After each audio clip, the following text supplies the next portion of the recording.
Good. Well, good morning, colleagues, and welcome to this public board meeting.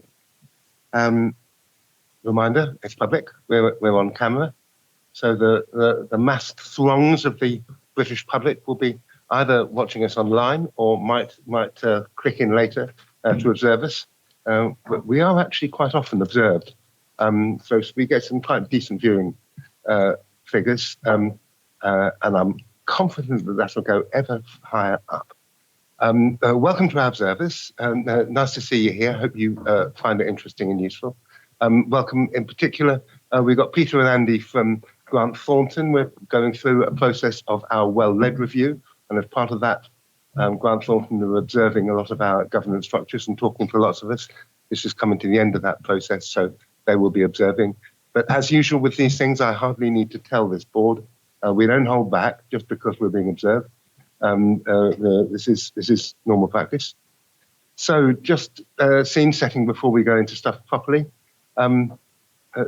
Today we've got public board in the morning where we've got an awful lot to approve. Actually, we've got quite a few papers and documents that we need to kind of formally approve this morning. We've also got private board this afternoon, somewhat shorter, but with some chunky matters we need to discuss. And we go into the AGM with the governors and members later on this afternoon. So it's a kind of a day of reflection. And so as part of the context for this public board and the private board, been just reflecting where are we? Since we last met, we've had 2 new secretaries of state. Life seems to be at a time of change. Since we last met, we've been approved as an Advanced Foundation Trust organisation with, in theory, new freedoms, but certainly I hope a confidence in what we're doing. Since we last met, and more recently, we've been approved as a trust to take on integrated health organisation status. So actually, there's a lot of change in the air. I think as when we get to the AGM, we will be able to reflect as a board and as an organisation of some fairly remarkable successes over the last year. Not everything has been successful, but overall in our performance, we have seen consistently improving outcomes for patients across the piece. We've seen consistent improvement in the quality of the services that we're able to offer. At the same time, yesterday, some of us here had the opportunity to be part of the opening of the Hexham operating theatres, and what a joy that was, Marion and colleagues, to see the work there and to talk with the staff there. It also gave us that kind of painful reminder that whilst we've managed to do that in Hexham, we haven't yet managed to do it in Berwick. So there's still plenty of work for us to do in that process of trying to significantly improve the quality of the care and services we offer all the way across our patch.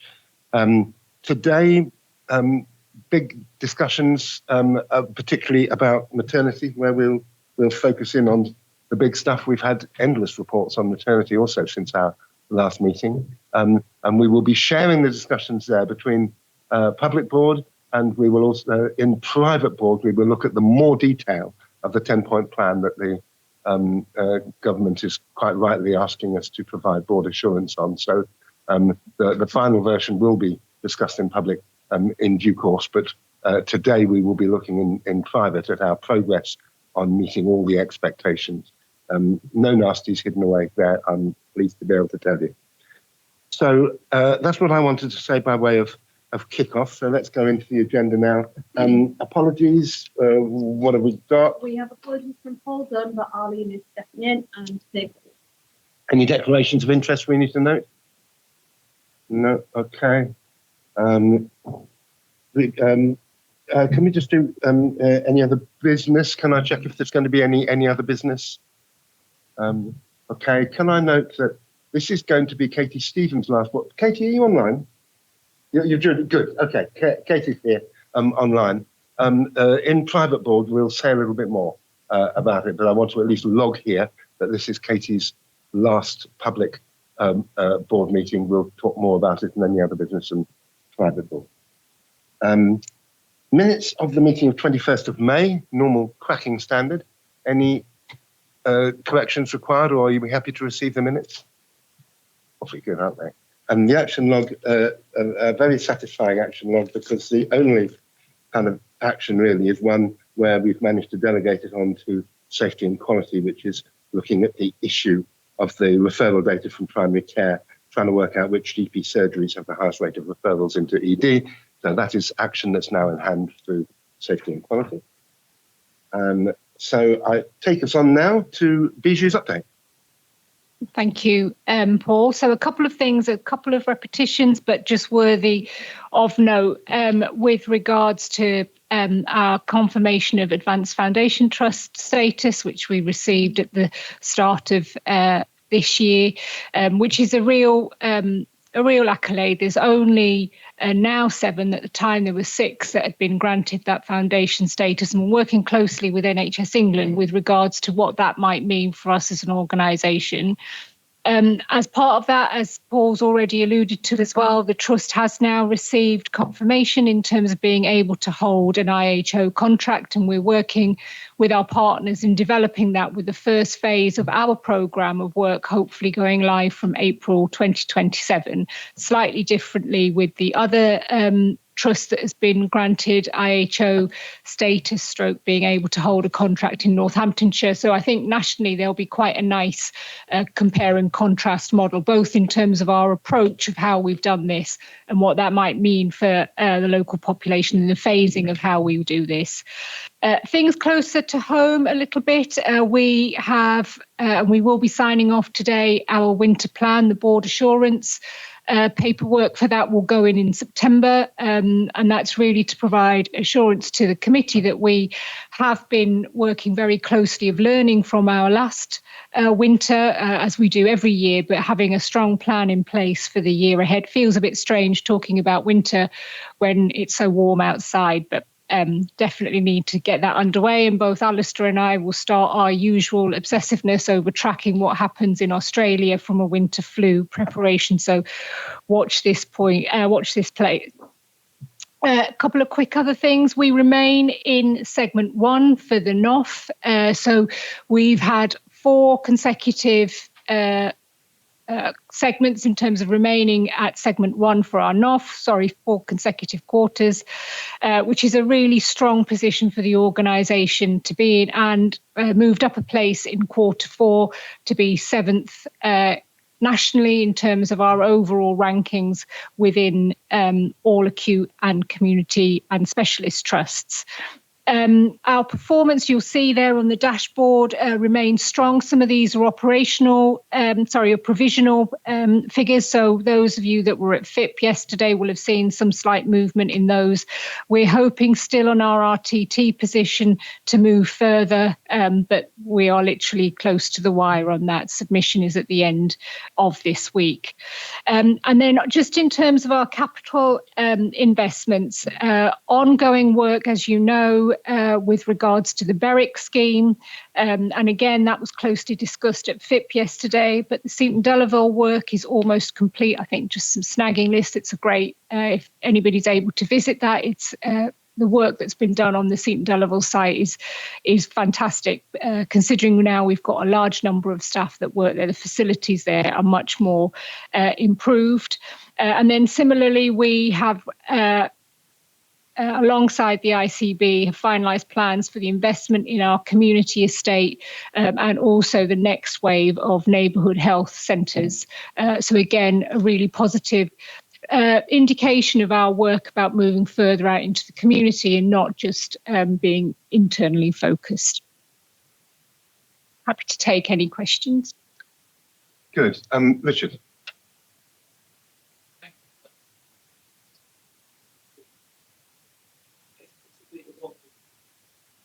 Would be the 62-day cancer performance. Just interested in any reflections on what needs to be done. Chris may want to come in here because he'll have a lot of the detail. There's a couple of things. So our skin cancer numbers, the number of referrals we've had have gone up quite considerably. We have supported Newcastle in delivery of their faster diagnosis standard, which has meant a number of referrals have now come to us. That has put pressure on our service. We are doing some work now, so we should see some of that come through, the fruition of that additional work come through. So that figure should improve. There are other areas, so colorectal, upper GI and urology, that are of continuing concern. So there is a focus again about how we just get those pathways back in order. We have seen an increase in referral numbers overall, and that is impacting. We haven't been able to be as agile enough as we would like to. We're playing a big part as well, just in cancer on overall, with the Northern Cancer Alliance, about how we raise cancer performance across the region, because it is disappointing in terms of overall across the patch as well. So we've got a big part to play in that and a contribution to make, particularly we're saying at a regional level, about how we improve the faster diagnosis standard first, and then we'll start to work on the 62-day. Part of that overall regional recovery is about how we can go further as an organisation, because it obviously will contribute to the overall picture. Jeremy? Yeah, so some of the pathways and some of the cancer diagnoses are quite complicated, and quite the treatment pathways are necessarily complicated. So all of those things are true that Viju is saying, and we have various improvements in place. But it's just to say this has also been spotted at an alliance level, and we're working with the Cancer Alliance. They are particularly interested in working with alliance partners, and that will give us, I think, other strings to our bow in the way that we're working cooperatively, particularly around how we can improve the faster diagnosis, make better use of combined diagnostic resources over what are, I'm afraid, necessarily complicated systems that require specialist referral in order to get all of the treatment elements of some of those pathways. And the choice is necessary for that can be quite challenging. That's not to say that we're happy with the numbers, but because we don't own all parts of all of the pathways, we will need to work with partners for that. And I think we're getting some great cooperation with the Cancer Alliance, because they're keen to work with us too. Thank you. Viju? I think, Richard, your challenge is right, because we were starting to hit the 85% standard. I think that we are probably all very disappointed that it has gone back a bit. However, I think we've been able to show it is possible to do. So it's now about trying to consistently hit the 85. If you cast your minds back, our first step was to start to hit the standard that began with an 8. That was the first step. And I think now we are, I am touching wood as I'm saying this, consistently doing that. We've now got to get into the consistency of hitting 85%. And do you have a sense of when that might happen? Should I be asking Chris? Who doesn't want to answer?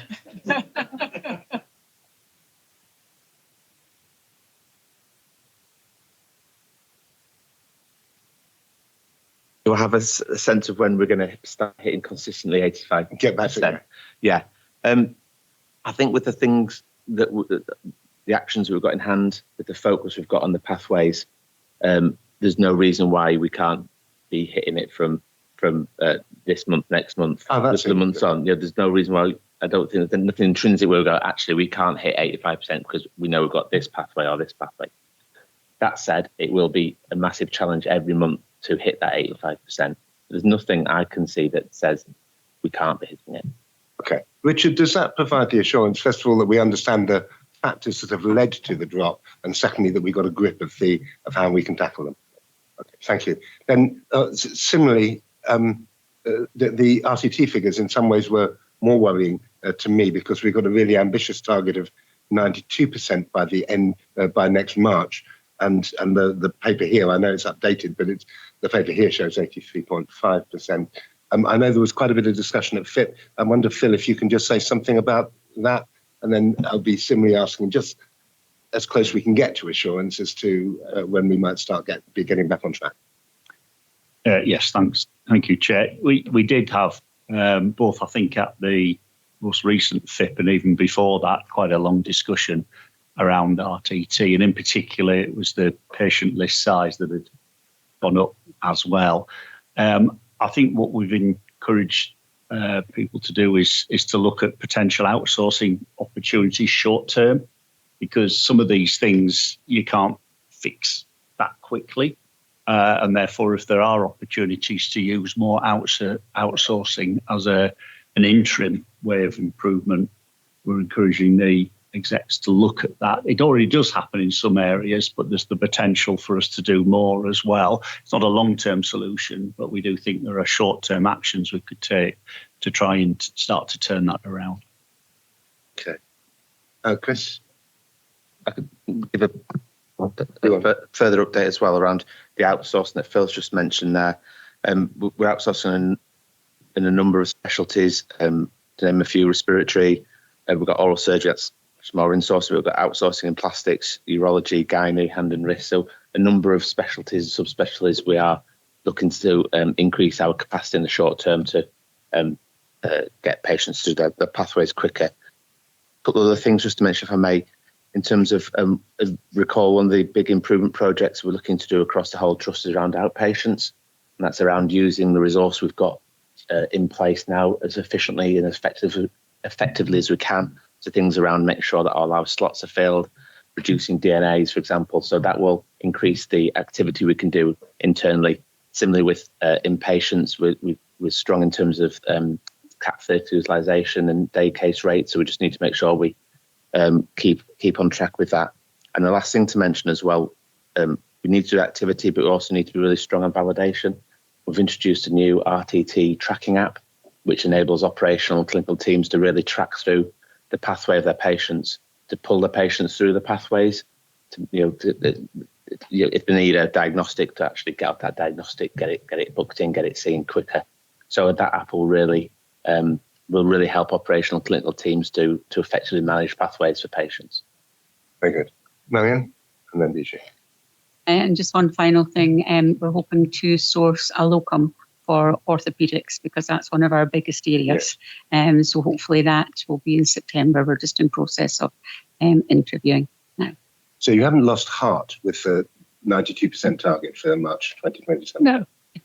So I'm looking at Hannah, who's there in the audience today, who might be able to give. I just spoke to her this morning about the RTT tool. It's our new favourite subject to talk about which routes she's looking at. And I'm like, I didn't realise you could get in that way. So there's somebody in the audience there today who is using it on a daily basis to help, I think, operationally do the work that we need to do. I think we've always known that the 92% standard delivery for March was hugely ambitious. It's 2 years ahead of what the national requirement is. And I think the team have done really good work over the past few months in particular to try and get us back on track in terms of overall performance against our plan. We are still slightly off plan, but that's got to be taken in the context of it was a very ambitious plan that we put forward. I think moving forward, we're in this sort of double-edged bit about ensuring validation remains on top of that. And we've now got the right kind of, I'm going to say, equipment tools to be able to do that, which has been built really for our specification. But also we've got to make sure we keep doing the activity as well. So anything that is from an outsourced point of view or locums, etc., that we can try and pull forward. So I know Marian's talked there about orthopaedics locum potentially in September. If the person can't start till September, that's one thing. But if it's just because of the consequence of our interviewing, we're going to need to bring that forward, because I think we know we'll hit this funny patch through the summer because of annual leave where we potentially will lose some capacity that we need to mitigate against. But really strong performance, I think, from the team in trying to get us to the position that we will be in, hopefully by close of play Friday. Very good. Thank you. So as is normal, whilst Bijou's report has got lots of good news, we focused in on the two areas which are probably our highest worry.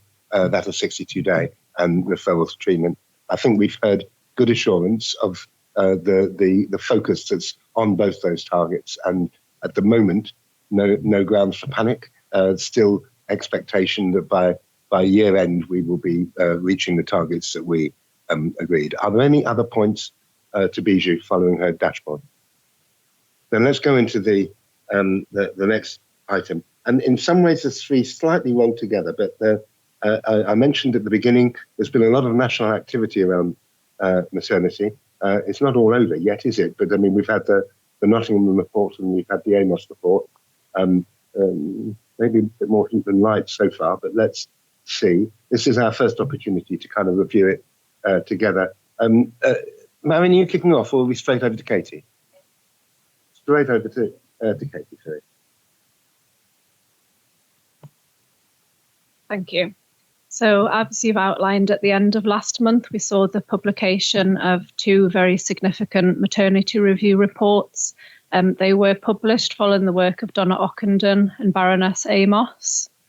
When we look at the themes recurring throughout the 2 reports, I'll just take us through some of that detail today, and our responsibility really to be called to action in relation to our position and our improvement plan across the system, but particularly here at Northumbria. So both reports identified recurring themes around women and families not feeling listened to, weak safety cultures, operational pressures around staffing and workforce, inconsistent governance and oversight, and failure to learn from significant incidents. The reports continue to report persistent inequalities in care, experience and outcomes, and there is a need for stronger national accountability and leadership. Donna Ockenden published her first report on the 24th of June. We know that she spent an extensive period of time reviewing the care of over 2,500 families at the Nottingham Trust. She engaged with 500 of those families and absolutely hundreds of current and former staff members within the Trust. Sadly, she reported similar findings to her report in 2022 around clinical safety concerns, the experiences of families, the governance, the workforce pressures, everything that I've outlined in the previous slide. She concludes the report with 18 immediate and essential actions for maternity and neonatal services to consider in their improvement trajectory. There are 18 domains, but within each domain there are significant objectives and improvement recommendations. It's a very extensive report of over 400 pages.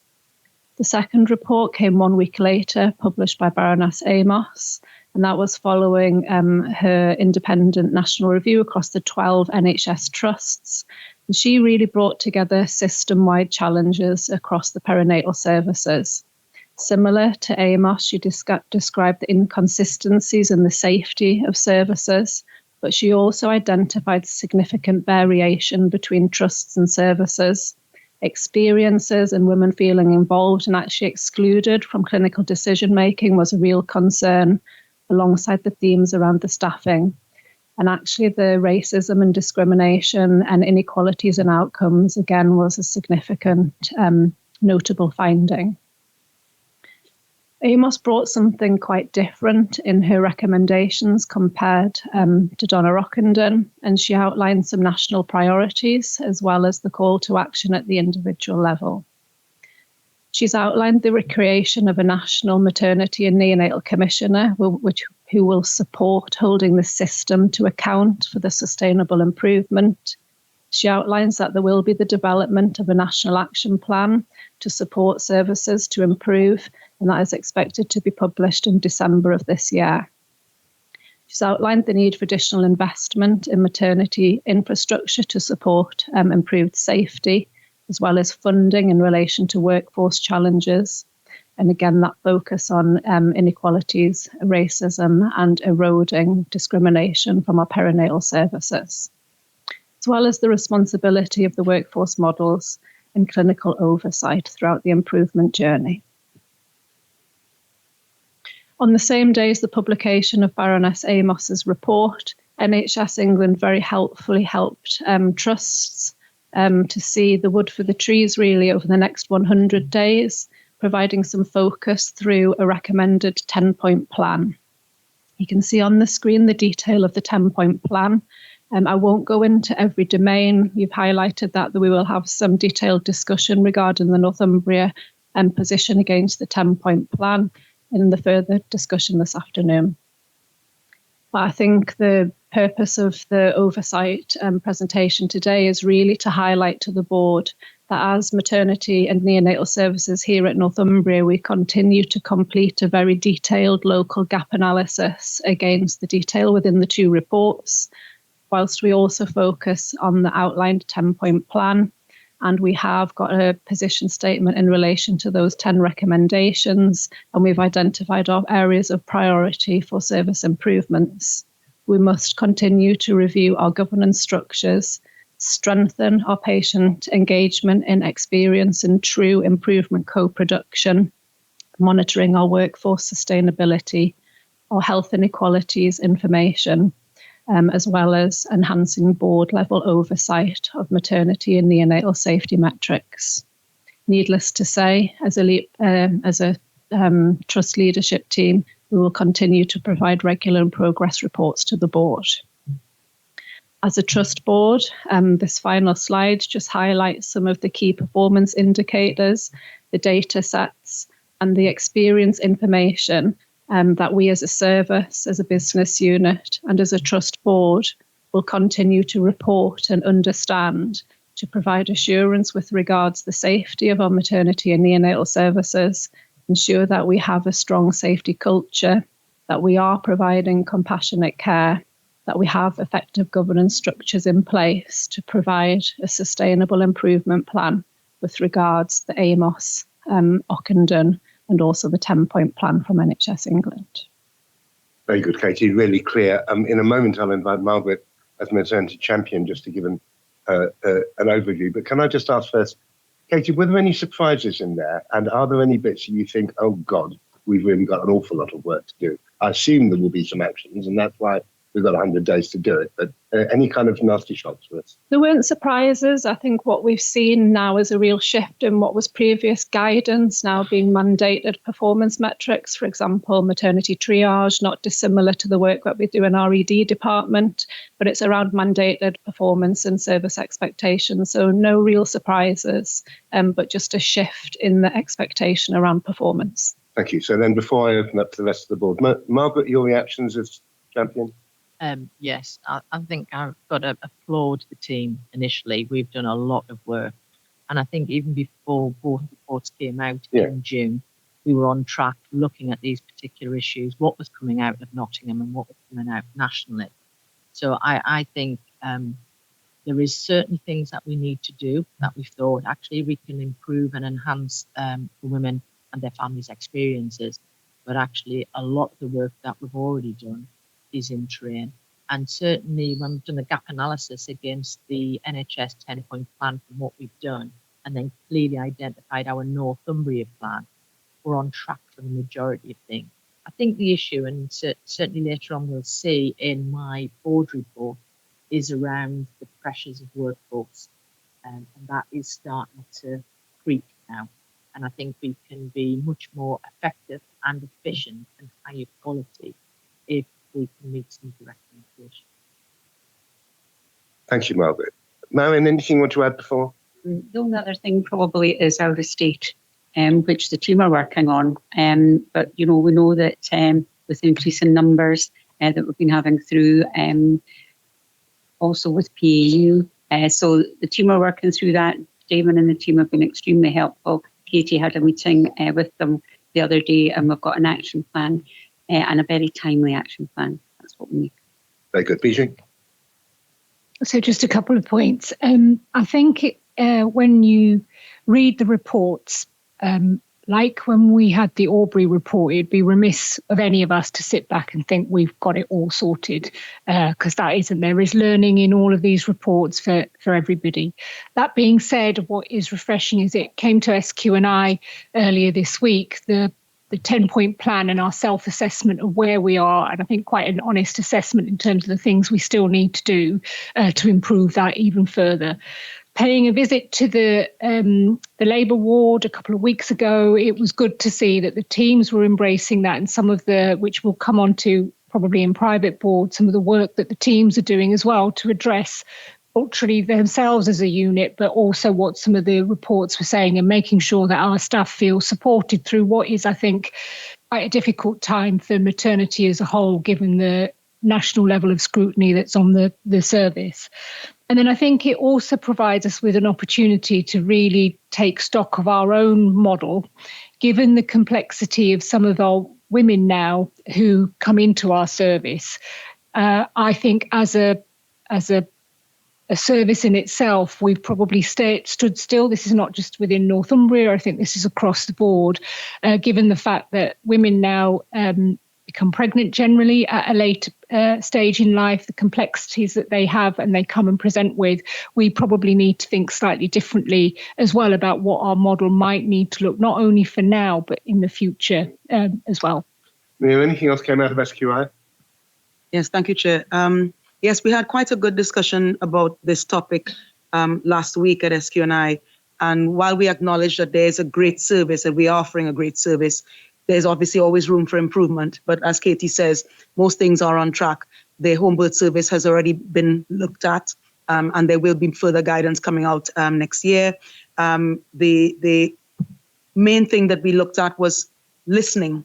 And I think that comes through very strongly in both of those publications, both of those reviews, listening to the patients and families. And so much so that we actually looked at whether there's a clinical safety message that can come out of this for across the whole of the organization, not just in maternity, around listening to families. The issue around workforce came through very strongly, as Bijou said, where we felt that there's potentially lots of psychological upheaval for those members of staff who are feeling that intense scrutiny externally, perhaps internally within themselves, around the kind of care that they're having to provide when there are workforce pressures, as well as the increased complexity. There's a lot more interventional type of deliveries, as was highlighted at SQNI. So the model of care a decade ago is not the model of care now, and our workforce perhaps needs to catch up. That's both midwifery and medical. So there's a lot of work around ensuring that we have the right mix, the right skill mix, and the right staffing levels. Culture was a big part of the discussion as well, and it was felt that there's a very strong culture of dignity and support, including for those people who have been bereaved, so that the mortuary services, everything is, and the support that the families receive speaks to a level of care, dignity, and compassion that provided a strong level of assurance. Thank you very much indeed. Now, given that we're going to be looking at the details of the 10-point plan this afternoon, are there any other points that colleagues want to raise? Did I see your hand up, Marion? Yeah. Just really about the section rate, because the section rate is huge, as Bijou alluded to. Yeah. And it's just really how the knock-on effect of theatres and all the rest of it. So that's where, from our RISD point of view, we really need to look at that and that pathway. Alistair.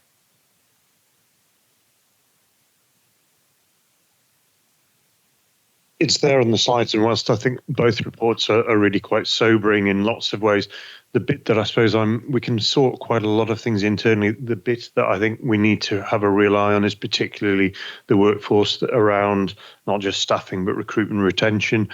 When it's a national issue, and already there's reports that the number of midwives, for example, leaving before they graduate from their degrees, and are leaving particularly in numbers before the age of 35, are really quite significant, and we can't just solve that ourselves. So I think we need to be really aware of those issues around retention and recruitment, because we need the staff to safely man the service or woman the service. So I think it's really important that that's included in the slides as it has been.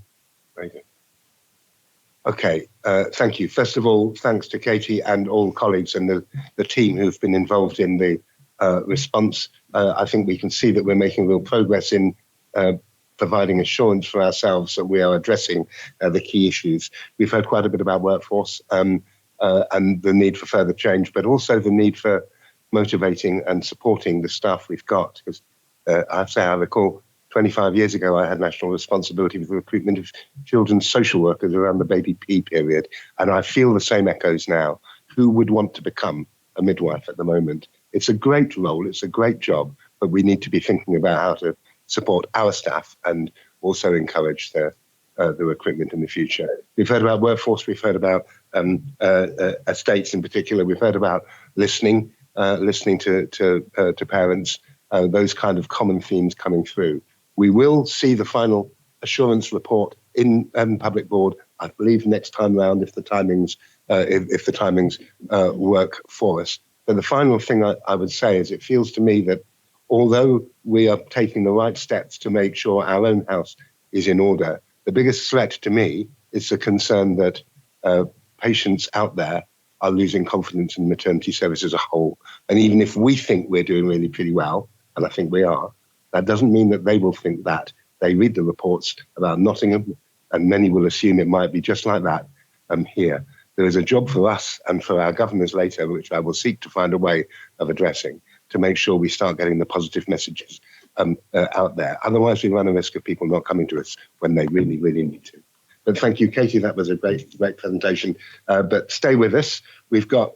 We'll come back to Margaret's report in a minute, although I'm hoping we'll be able to discover we've covered most of it. But there's a mortuary statement. Meanwhile, Chris, to take us through, which I hope might be quicker. Yeah, thanks, Chair. So this it says mortuary board assurance statement that NHS England have required all trusts to sign off by the end of July as part of the Nottingham maternity review. Just to remind colleagues, we've got mortuaries on 4 sites at North Tyneside, Wansbeck, Hexham and NSEC. You'll see in the pack there, in Annex 3, the pack there, the statements that we would like to get approved by the board today. You can see in there there's a clear governance and assurance route from the local mortuary meetings all the way up to board through SQ&I. There's probably just 2 areas to note where I don't think we can give assurance, but we have a plan in place.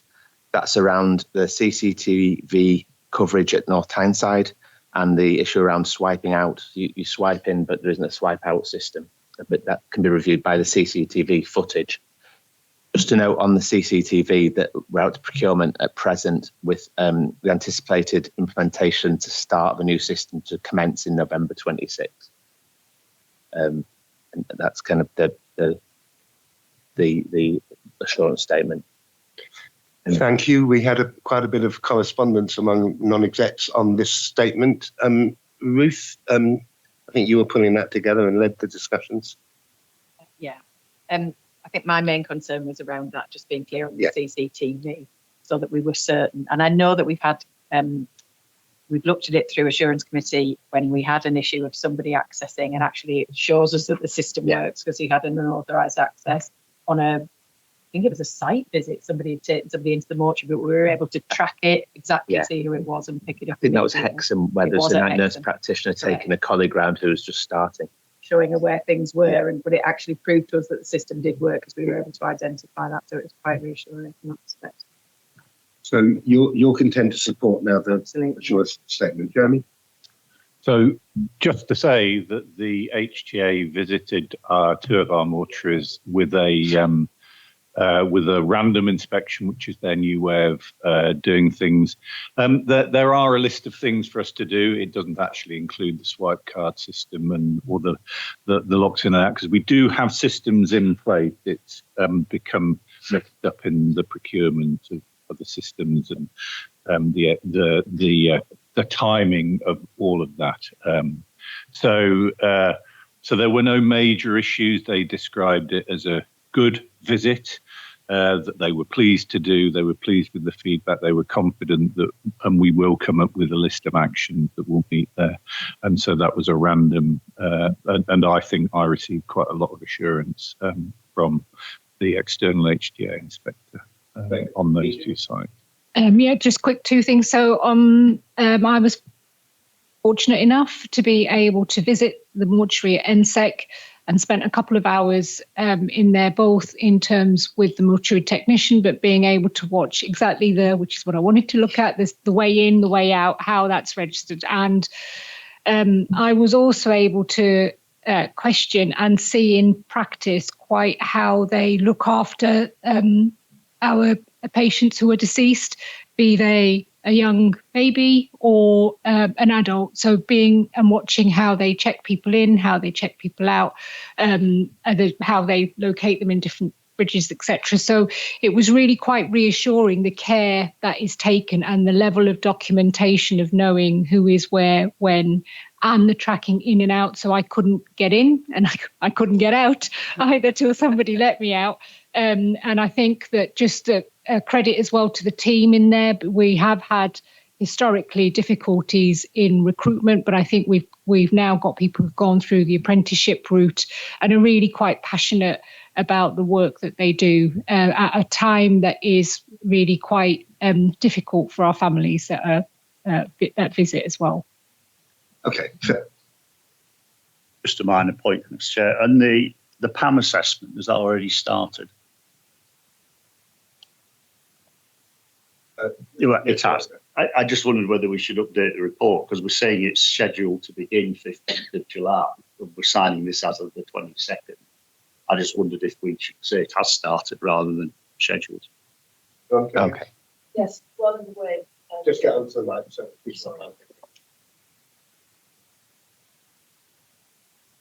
Yes, sorry, it's well underway, and so we'll submit it in advance of the deadline that's set. But it is, the work has begun and it's underway. So We can change the word to say it has started rather than it's started. Yeah. with that minor, having heard that the two areas that we're not yet fully compliant with, that we have a plan for, the Chief Executive done a visit in between, that we've had a human tissue authority visit since. I think I can ask the board to show step. Yes, very good. Then sweeping back into the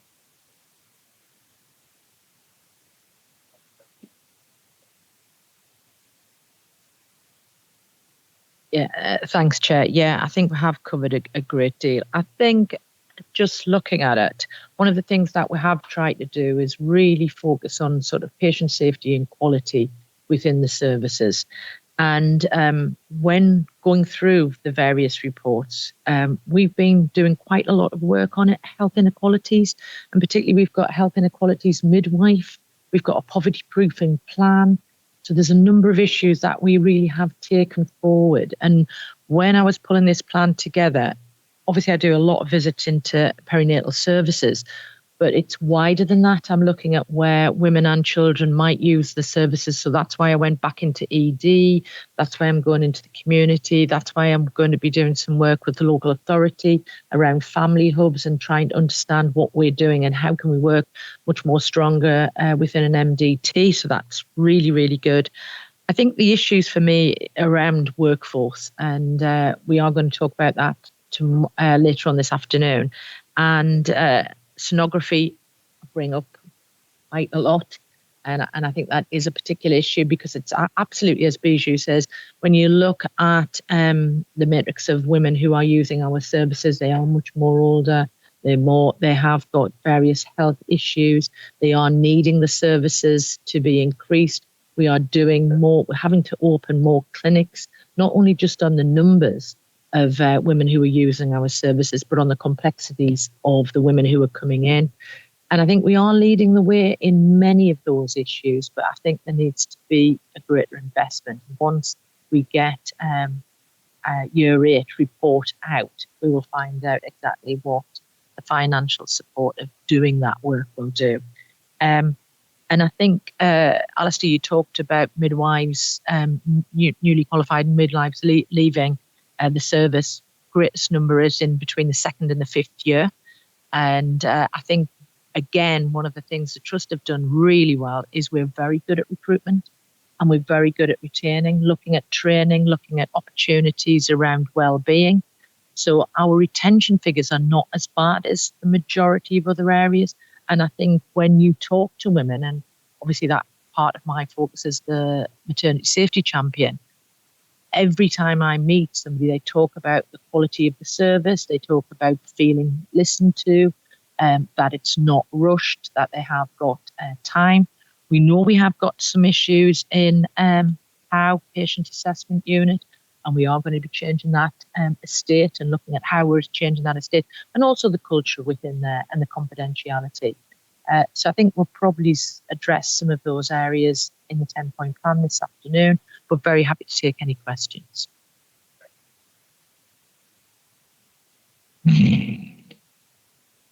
Thank you, Chair, and thank you, Margaret. Not a question so much as a comment, really.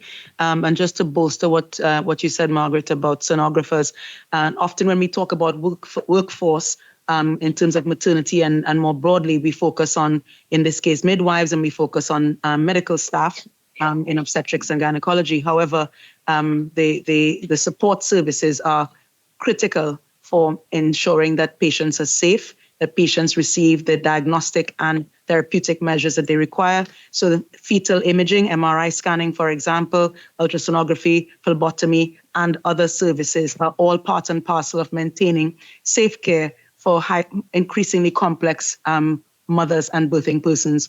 So this is a broader piece, not just focusing on midwifery and medics.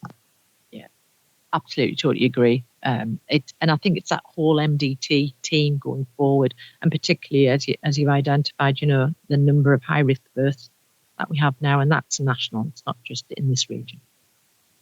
Thank you. I absolutely agree about the blended workforce. And Bijou and I actually met with the sonographers just recently, and one of the issues raised was about the workforce. So we've asked them to go ahead and do a piece of work. We're also very fortunate that Claire Cameron, our new, she's not so new now, but our Deputy Head of Midwifery is a sonographer. So we will be incorporating that into this work. So you're absolutely right, Margaret. We need to make sure that we've got that because it takes a while to train people. And if we start now, we'll be in a good position for recruitment and retention and anybody that leaves. And then the other issue is around fetal medicine. And I know a business case is either just coming to the trust board as well, because that is an area that we need to grow. We've been very reliant on the Newcastle hospitals who've given us a brilliant service, but the numbers are increasing right along. And we haven't actually got an expert in that particular field. Well, it wasn't, but I can tell you that we've identified a recruit, and I understand that they're on track whenever they're appropriately cooked to come. The bit I wanted to say, Chair, is to point out that the maternity plan nationally does talk about investment in infrastructure, and so whilst it's absolutely correct that we need to look at the workforce, but we will need to look at the workforce side. And that is going to pose some difficulties in terms of financial modelling and that sort of thing. We just will need to be mindful of the impact of that upon the various financial bottom lines so that we can appropriately accommodate any necessary expansion in that, and I dare say double running in order to train staff. Yeah. Okay, we're still in the early responses to this suite of reports. There's more work for us to do, particularly from the sound of that discussion around workforce issues, as we're aware. Are we ready to move on from Margaret's excellent report? Thank you, and thank you very much indeed, Katie, for your input to that. Now we move into a rather more difficult one. Colleagues will recall we have the pattern of making sure that we receive a patient and staff stories each public board, and I've always been insistent that we don't simply look at the ones that give us a pat on the back. And Joe's taken me at my word. And golly, this is a bit of a scary one, isn't it? This is one that is quite hard reading for the board, I think. So a short introduction, but I know we'll all have read it. So I'm keen for us to be exploring what does this mean for us. So, Joe. Yeah. Sorry. Oh, is that working? Yes, it is. Yeah. So yeah, you actually took my words, Chair, that I was going to say it was a really difficult read, this story. I think to ask the board to think about the domains of care that we measure in patient experience, which are involvement, in consistency of care and information, and that demonstrates how important it is to our patients and their families.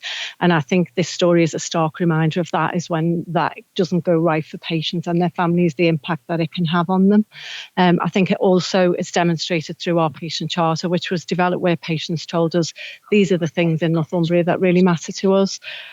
So this gentleman's story starts in June last year when through an admittance to RED department through to November, there were various points in the care where his wife in particular, who tells this story, talks about feeling that they weren't given the information they needed, and again going to another provider for care. That continued, and that led for them to understanding their diagnosis in a delayed way and the impact that had on them as a family, and subsequently being part of a complaints process.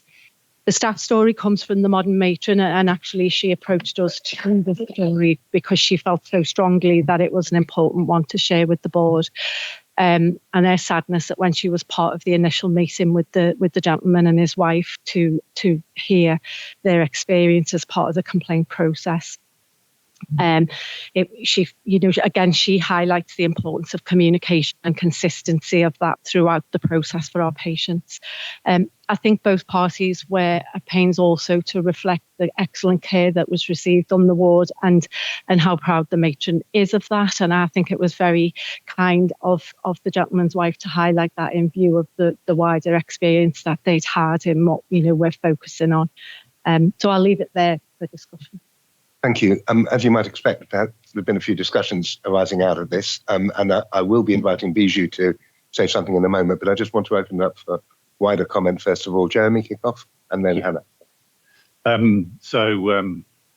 Thanks very much, and it's welcome to receive that feedback and to at least have some assurance they've been through the complaints process, so that questions that are all entirely appropriate have been answered, I hope, to their satisfaction. But I suppose I just wanted to take us back to that wider conversation we had about the cancer pathway, and to remind patients, remind everybody that actually it isn't. Whilst all patients will end up on the target pathways, not all come in by the most ideal route, and we do know that it is a very difficult journey if you present with serious and complex diagnoses, as I feel certain that is underpinning this case, through the emergency department, that we'll probably need to look at that as part of our wider IHO strategy. But actually, as a cohort, these are an incredibly important cohort of patients who do have quite difficult and bespoke journeys because of the way that they present. We do have dedicated staff teams to look after them, but we just need to bear in mind that the cancer journey isn't always very well prescribed, and that a large proportion of people will present in more complicated ways at later stages of their disease. And that makes it very difficult for them, and all the more important that they receive clear communication, clear diagnostic pathways, and good communication. That's a really good reminder. And inviting Hannah to comment now, to remind, we're not seeking to litigate the complaint here. This is our opportunity to learn and then to reflect on wider learning. Yeah. Hannah. Two things struck me, Joe, as I read. Can you speak a bit closer to the mic, please? How's that? Thank you. Two things struck me beyond just the communication failure, but the importance of the role of the carer and the importance of the discharge process and safety net and understanding of next steps. And I just wanted to thank you, Joe, because I know that you're supporting us now as part of the trust-wide improvement project around discharge and making sure the patient and the care reviews are incorporated into that. And just so the board are aware, we have started already to look at feedback from complaints and PALs, and we're starting to triangulate just to make sure that the patient view and the care review is incorporated in the improvement work that we're doing around discharge. I think that could have really helped in this case. Thank you, Hannah. Any other comments before I invite Bijou to talk about what we're going to do next? Alistair. It's just a little bit about transparency. We're in a world where, certainly in primary care now, all of the reports are available to patients to see. I do wonder, and we are moving to a world where in time all radiology reports will be directly accessible to patients. I think if the patient had actually seen their own radiology report, the outcome might have been different in this case if they'd seen it directly.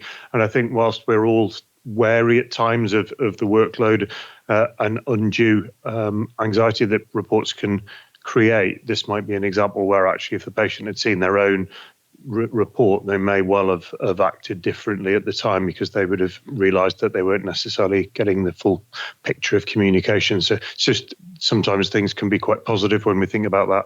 Very good point. Bijou. Yeah, so just a couple of things. It is, as everybody's already alluded to, quite a disappointing and sad story to have to read. I think it's something we discuss not only in this boardroom, our governors also talk about how we deliver great care, but sometimes our communication really isn't great.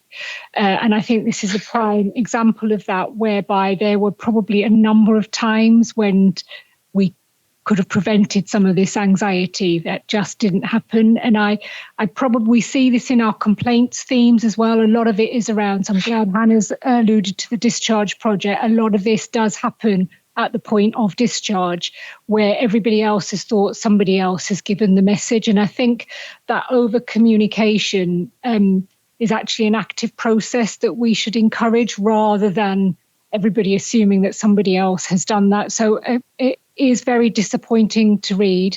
It's promising that the trust-wide improvement project that Hannah and the team are leading around discharge does encompass this as the first step. I think all the other things that people have talked about will help, but I think there's a big piece of work for us to do in terms of how we ensure that communication, not only with the patient but also relatives, is consistently applied. Very good. Maria? Thank you, Chair. This is about the clarity of language, and it's partly to do with healthcare culture, because there's traditionally a reticence to use the word cancer when communicating with one another and with patients as well. So other words are used: a mass, a lesion, a lump, an obstruction. So those words, which are sometimes seen as ways of softening things and making things more bearable, obfuscate what we're trying to say. So this is, I guess, an appeal to just spit it out and use the word cancer if that's not already part of our general modus operandi.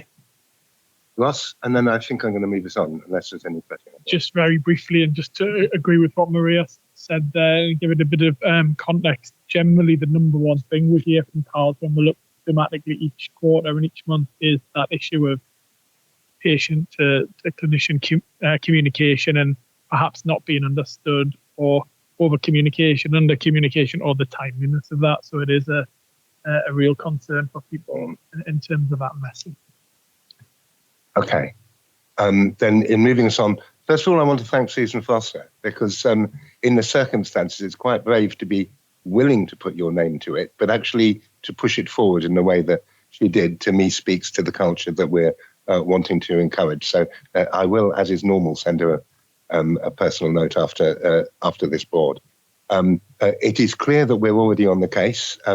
As Bijou alluded to, the issue of our wider communications has been something that has come up in governors on several occasions, particularly in the constituency meetings, and we've been looking to work on that.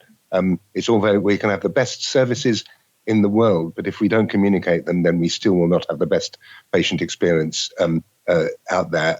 We are on the case. I would like, in due course, to hear when we will get an update on this, and we might sweep in the update on the review of the complaints process. That I think that our last seriously critical patient story was about our complaints approach, and it would be good to get an update, maybe together, on the two of them as part of that looking at that trust-wide review.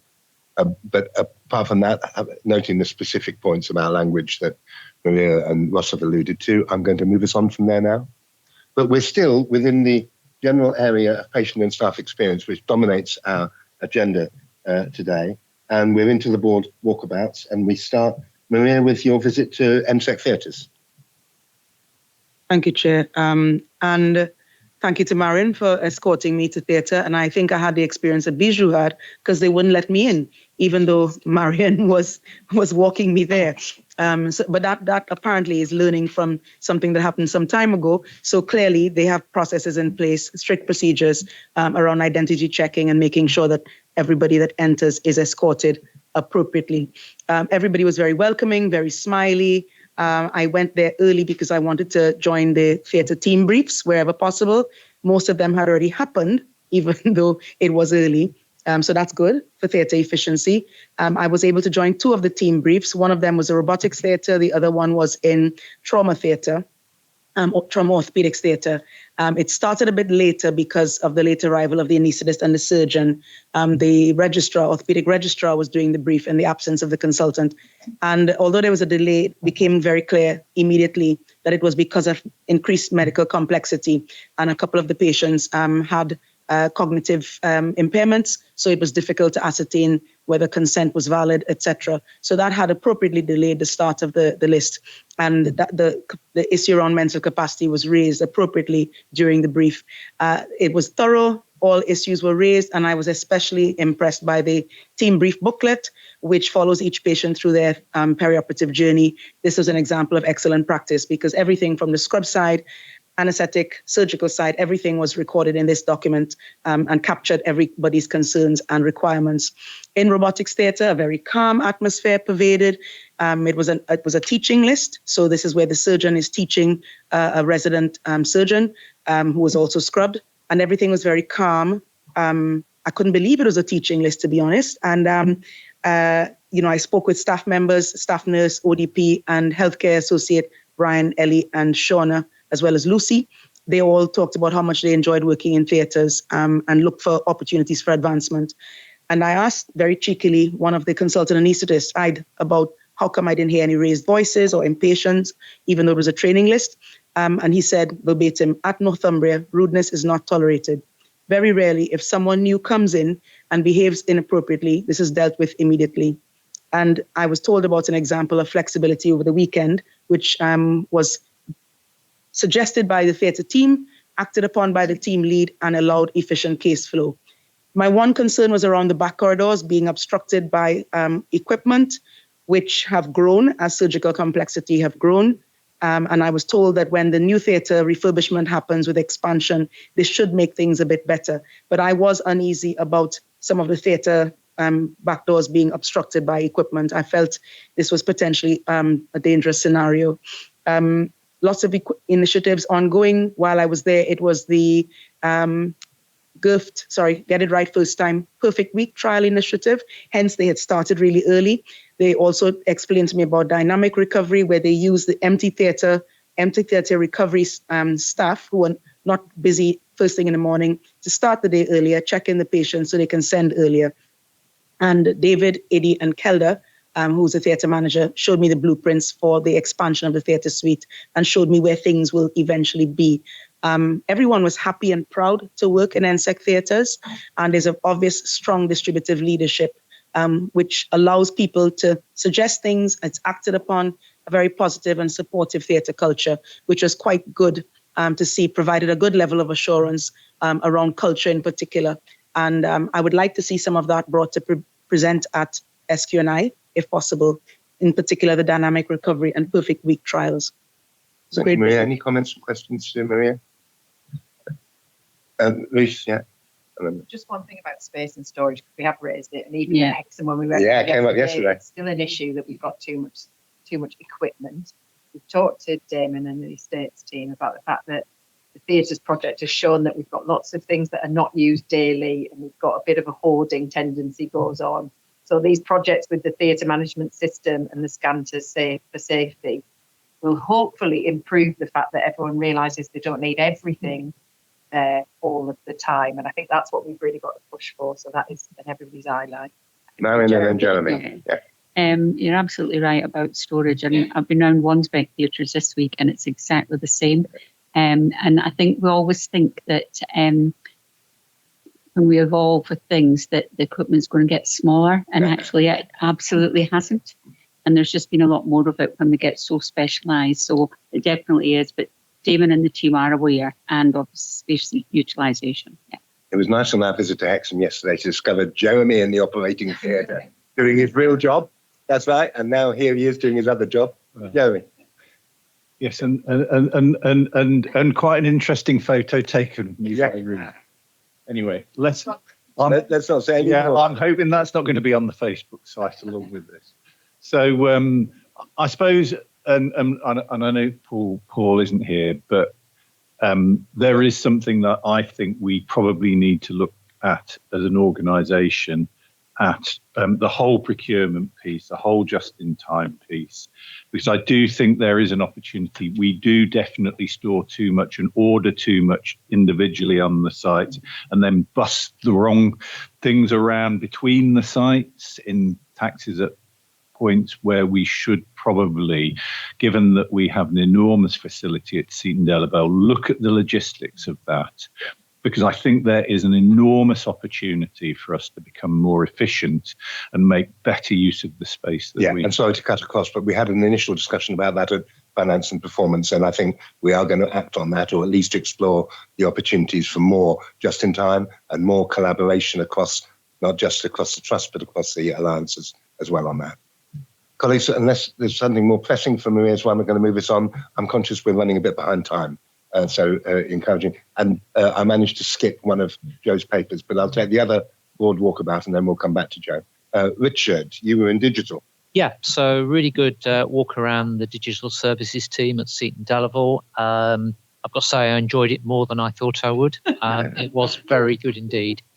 I'll just pick up on a couple of themes from going round. First of all, it was really good to see the way that the digital services professionals were interacting with clinical colleagues from around the trust. It was very permeable and it was good to see. And Sarah, who I met there, is the deputy chief pharmacist. So it's not just the more junior colleagues who are being sent. Actually, everybody wants to get involved. And I've worked in a number of environments where I've not seen IT and users get on that well before. So I think that was really good to see and very refreshing. And I think it bodes well when we're doing complex rollouts. Interesting chat with the data team about a whole bunch of issues. Just reflect on what changing coding for SDEC is likely to do for the pressures on the team. And I know some ways it will be good to get Shimmy onto a level playing field. It does feel like sledgehammer to crack a nut. We've discussed here in the past that there are easier ways to have got the Shimmy issue sorted than the way we're heading. And we take that on a trust that probably does coding quite well and multiply that by 100 across the country. It's going to feel a bit chaotic. Final comment I'll make, and I hope it gets picked up in the completion of the car parking, is that the signage and the markings absolutely do need to be cleaned up. If I was a wheelchair user going from the wheelchair area across to the unit, I would not have felt the most comfortable on that day. Okay, I love the way we really focus on the top strategic issues here. The painting, the marking of the car parks, Vanessa. Veronica, sorry. Thanks, Chair. Yes, noted, Richard. It is wheelchair services are getting a new designated parking zone, which is closer to the entrance to improve access. And that was picked up as a variation of the central core work. So that work's ongoing. It should be completed by the end of this week, but I will check whether that happens. But that was the final stage of the project. So that should be all resolved by the end of this week, but we'll just check that does happen. But yeah, that's why it was as it was. It was a work in progress, which hopefully is now about. Very good. Lovely example of where an issue comes up in board walkabout. We can receive assurance it's being picked up on and acted upon. Thank you for that. Any other issues coming up from Richards? Then my apologies, Joe, for skipping over your patient and staff experience report. Back to you. So I'll be brief because this report was quite concise. So in terms of ratings of care, which is sourced from our externally managed programme, so patient perspective, our excellent ratings of care across inpatient, outpatient and day case from March to May was the period that we've reported on, continued to be consistent across the board for those. When we go into the more broader ratings of care, so that's where we include the good, very good, as well as the excellent, we do see some negative variance. So within outpatients and day case, I think I would caveat that to say that the average scores are extremely high and really good performance. It's just that we do see some negative variance. Again, in our emergency care, we are seeing some negative variance, in the key areas that we've highlighted there relate where our patients are telling us in terms of their experience. It's an area for focus for us is pain control, waiting, information that we've talked about through the story and that involvement. Our real-time programme, so that's our internally managed programme when our staff talk to patients about their experience. Some of the areas for improvement are reflected in that same programme. from the external, so around waiting and information sharing. But I'd really like to highlight the strong performance through those programmes that we see. So in particular, the relational aspects of care, which all the board will be aware I talk about a lot, that our performance in the relational aspects is always really strong in all areas. But particularly in ED, we see kindness and compassion, privacy, the health professionals themselves and the relationships the patients have with them, and the respect and the dignity. You'll note that we also have a new programme called the ED Admit, which is where we talk to patients on our wards about their experience. So that allows us to talk about a new area, which is the way to go from ED to the ward. It isn't just around the length of time, but it's about the involvement of the patient in that process, understanding why they've been admitted, and also how involved their family have been in that process. And we see much stronger scores across the ED Admit in terms of pain management, all of the domains, with the exception of the Admit as well, in terms of that's just under 9. I do have to highlight that there's a 10 score in the Admit programme, which is managing medicines. In terms of the inpatient real-time measurement programme, again, strong performance, with an area of focus is food, and we are in the middle of a piece of work with NHFM at the moment, looking at how we can really understand. So those patients who express dissatisfaction with food, they're being asked if they would agree to speak to a member of the catering team to really understand how we can help with that. And that's working really well at the moment, and we continue to work on that.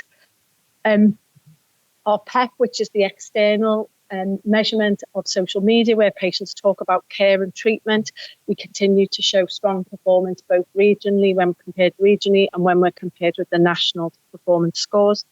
And everyone will be aware that we are currently in the middle of our July survey for our staff experience for the month of July, and as of yesterday we had around 3,000 responses. So we are really focused on continuing to get as many responses to that, so that we can really understand the views and experiences of our staff in our key domain areas, as well as some additional questions around sustainability, put my teeth back in, and recognition. Thank you. Thanks, Joe. Really clear report. Questions or comments? I'm conscious we're still not turning the curve on NSAC satisfaction across the piece. At some point, we're going to have to conclude that although we're picking up on all the individual measures and trying to find improvements, we're still not turning the curve. There's something else we might need to do. So let's not pursue it now, but can we reflect, please, as to whether there's a different approach necessary to find a way of getting back on track with that? Any more for any more? Thank you. That was a really good, clear report. Now let's move on. We're into freedom to speak up. And I've got Patrick and Joe. Who is it speaking, presenting? Okay, Joe, do you want to kick off?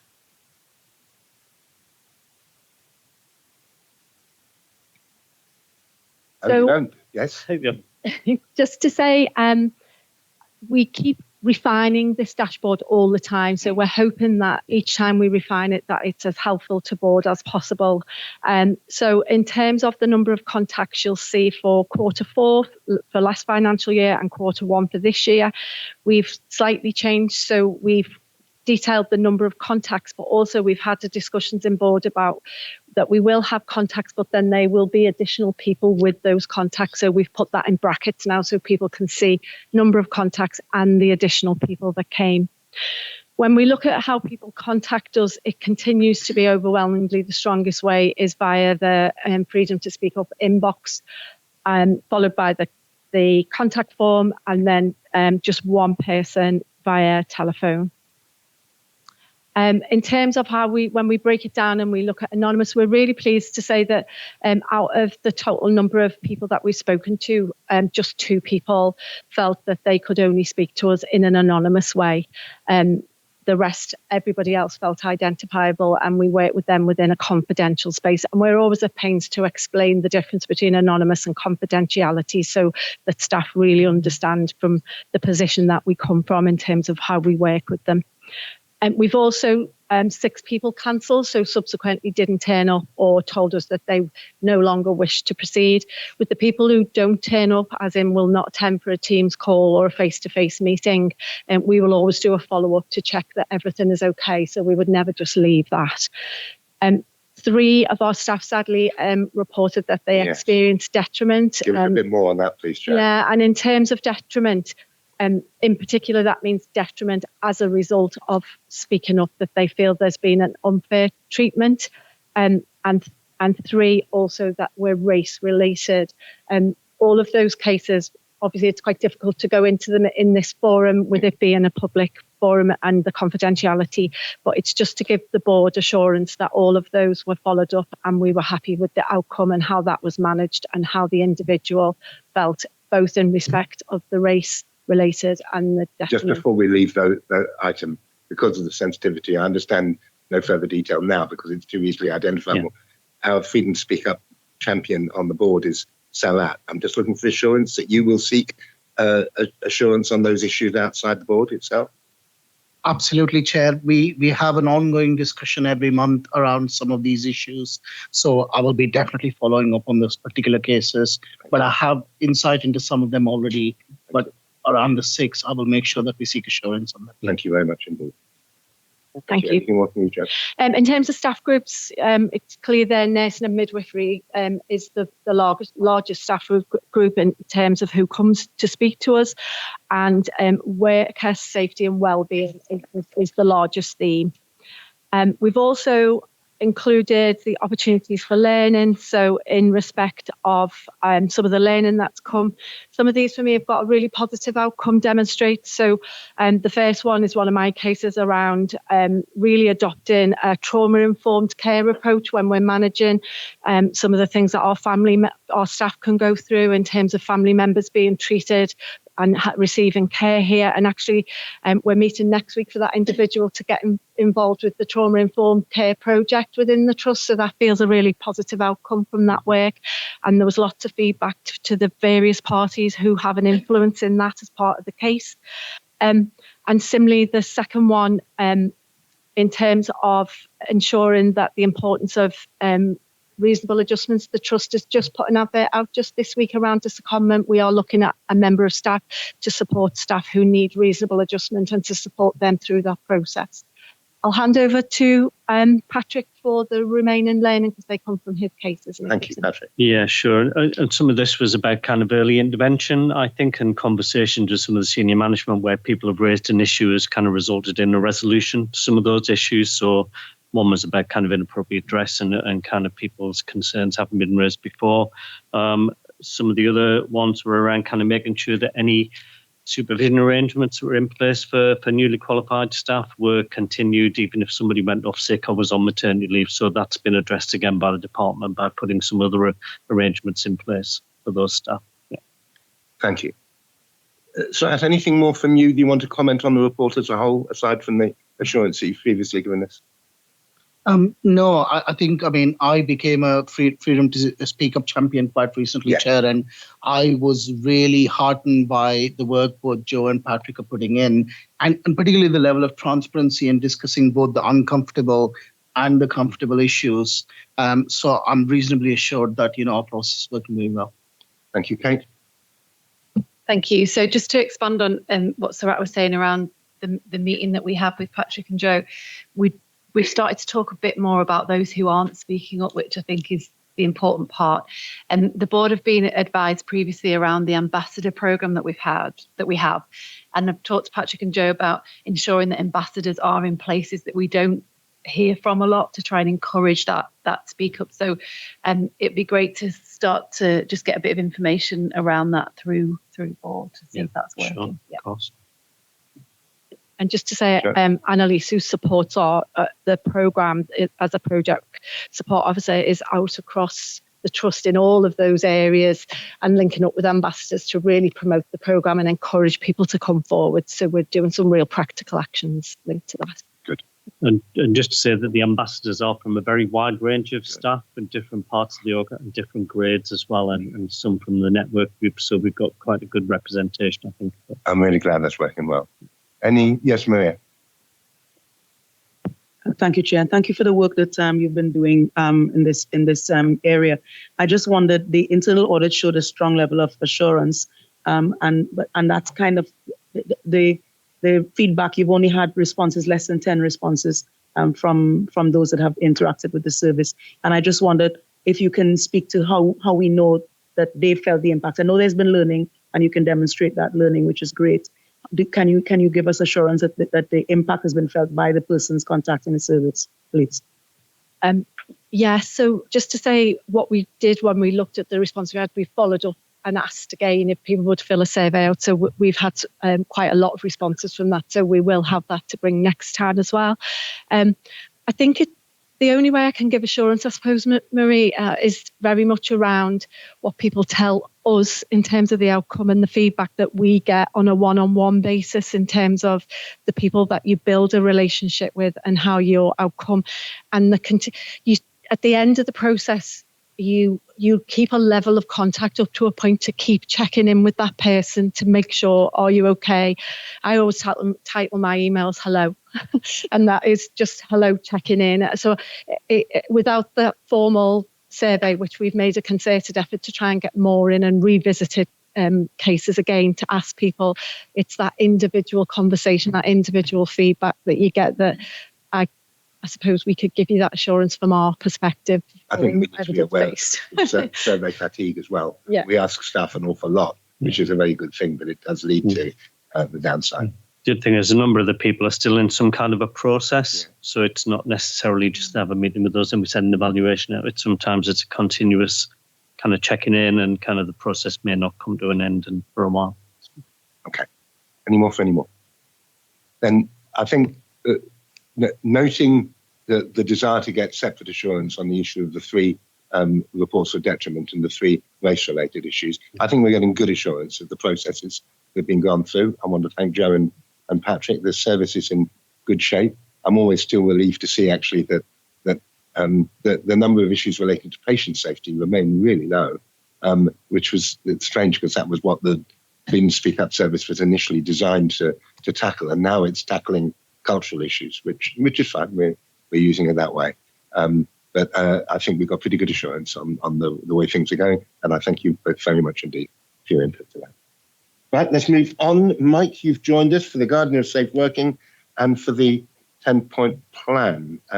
So the Guardian Safe Working report, we initially saw a very big increase in exception reports, but it's kind of come back down again now.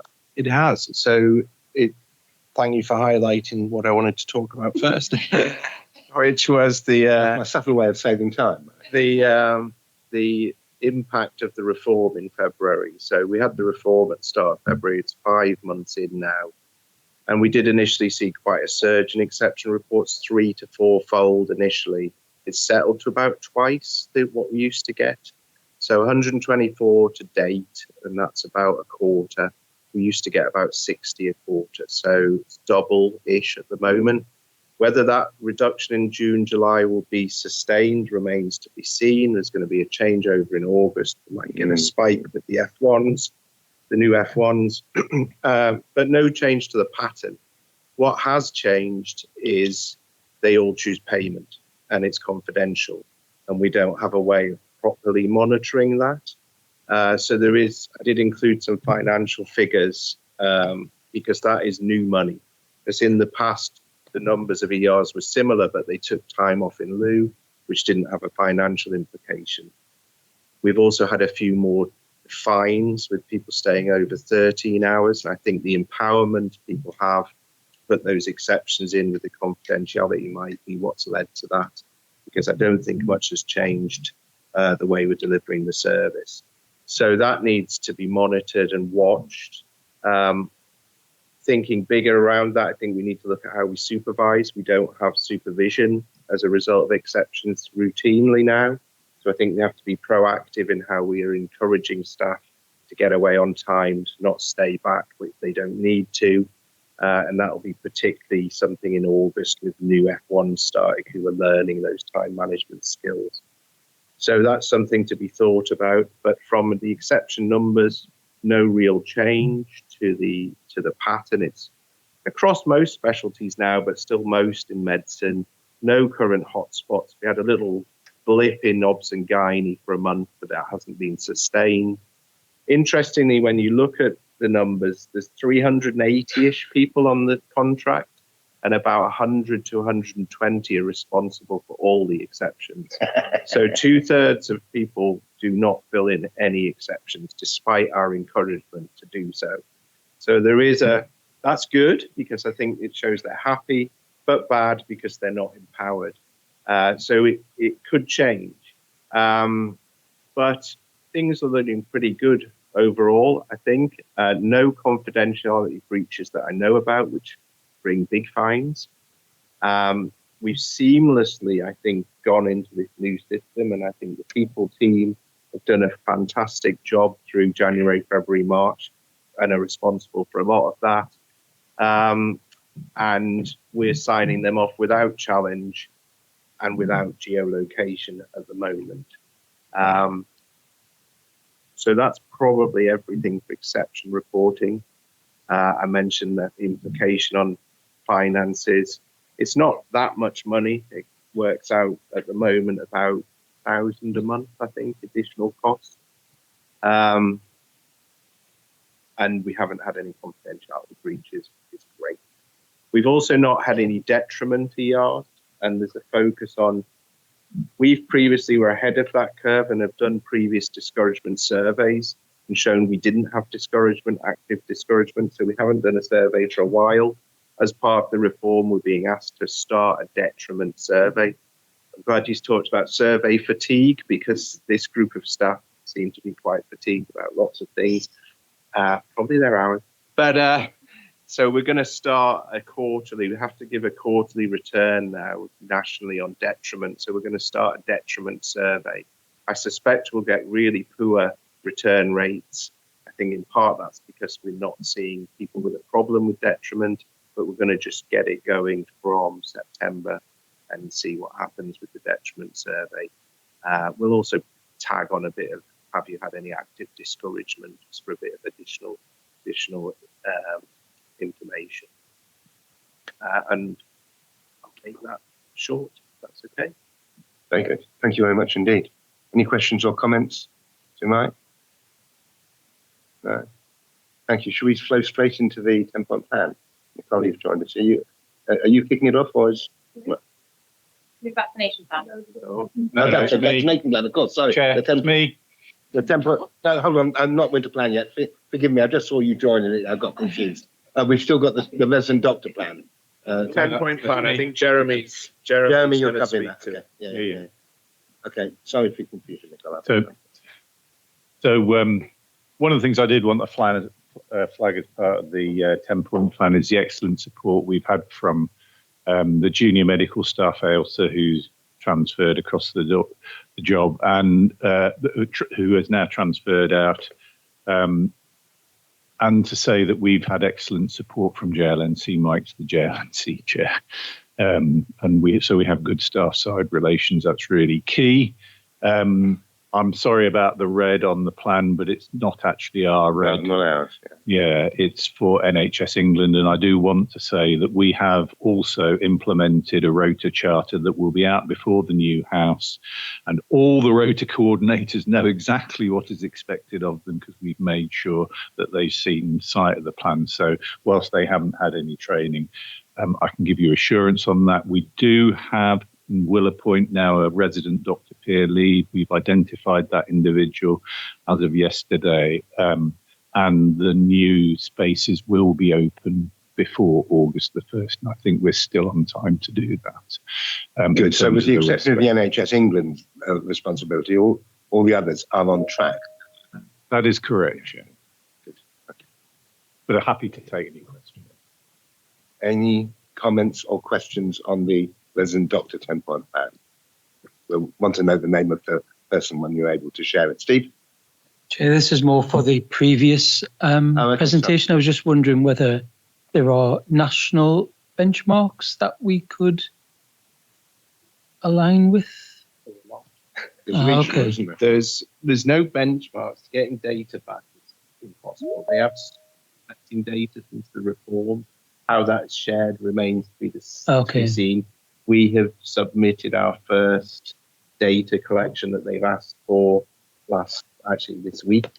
So that was the first quarter. We're just about to submit the second quarter at the end of July. But there's been nothing back to say how that will come back from Central to us at the moment.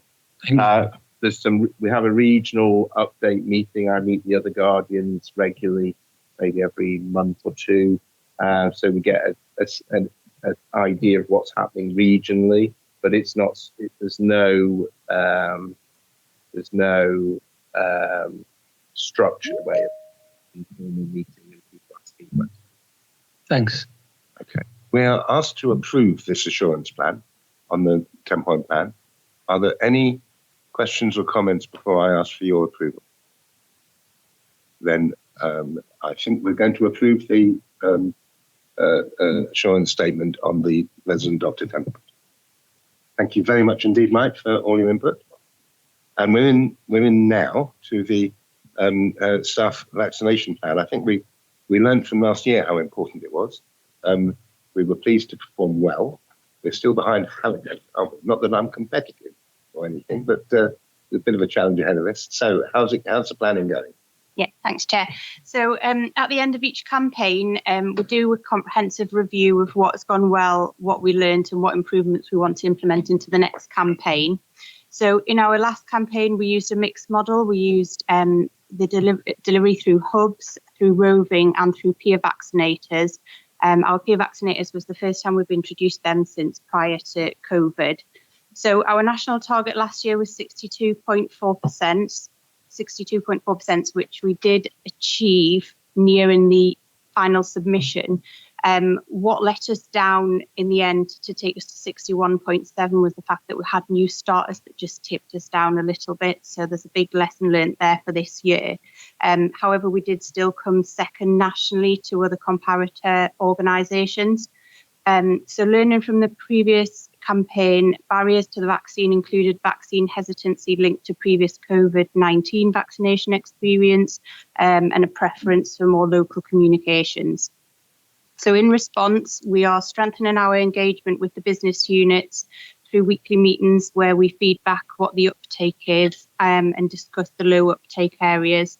And just to mention that we've kept those engagement sessions throughout the year this time, which has been really beneficial in terms of planning. The team have undertaken training on vaccine hesitancy, which will support the conversations with staff. And as a result of the peer vaccinator model being successful, we will expand this offer, and we've got more expressions of interest for peer vaccinators, which is good. So this year's national target is 60 to 65%. We're going to launch with the 24-hour Flu Fest event on the 29th, 30th of September, followed by 4 weeks of vaccination hubs, which are going to be Monday to Friday. And we'll continue the roving and start off with the high-risk areas across the organisation. The campaign will adopt a more personalised communication approach. We're going to use staff stories, myth-busting resources, and some targeted messaging for those low uptake areas. Our booking system, the national one's going live on the 17th of August. We're going to try and get ours up and running from the beginning of August. And as I mentioned earlier, one of the biggest takeaways from last year was to be present at trust induction to capture those new people coming into the organisation. So board was asked to take note of the actions and where we're up to, and any suggestions are welcome. Very good. Who wants to come in? Kate? Thanks, Nicole. And just another thing, the booking system that Nicole talks about, that we really struggle when people get their flu vaccination elsewhere for them to tell us to include in our numbers. So the fact that that's going to launch before the national system might be helpful, that people will choose to book in with us and we can get that data immediately. So I think that's a really good way to try and help with that issue. Is there a downside of getting vaccinated early? It used to be that one should wait a bit. It's just the booking system. Yeah. So it will be from September for the 4 weeks. So it's the prime. It's the booking month. Yeah, it's the booking month. Yeah. And Margaret. Great report, Nicole. And as we discussed in PCC, we would like board to all adopt the vaccination program like we did last year. So we're going to pick a date. We'd like you to all attend, make sure that we're seen to be following the examples that we want. Good. Last year we managed to arrange to have someone here at our board meeting, so that in the run up to the We board, have our own peer vaccinated. Sorry, We have our own peer vaccinated. very good. No, don't let Jeremy go. It's a disaster. Yeah. Oh, Can we take that offline? But can we? It sounds like we're already accepting PCC's recommendation. So I think I'm looking for the board to agree. We are going to commit to 100% of the board, and we will see if we can use our next board meeting as a trigger to ensure that that we're in track, whatever's most convenient. Good. With that aside, any other points? Jeremy, I see your lights on. Is that because you want to? Oh, no. I just want to jab over. Yeah, okay. I love the idea of Flu Fest. I think that's great. Yeah. Good, Nicole. Thank you very much indeed. Do we need to approve this, or do we just receiving it at this point? I think we're just receiving it. Yeah. That's an update. Whereas with the winter plan, we go a bit further, don't we? We're going to need to approve this. And so, who's presenting? Oh, okay, Beth and Joe. That's great. Thank you. Thank you.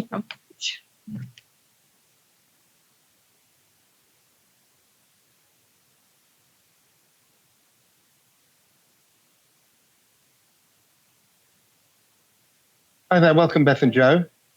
Sorry, as soon as you get in, we're kicking you straight off because we're ready for the winter plan. This is an item, of course, that we regularly see, but today we're being asked to approve the winter plan in its current outline.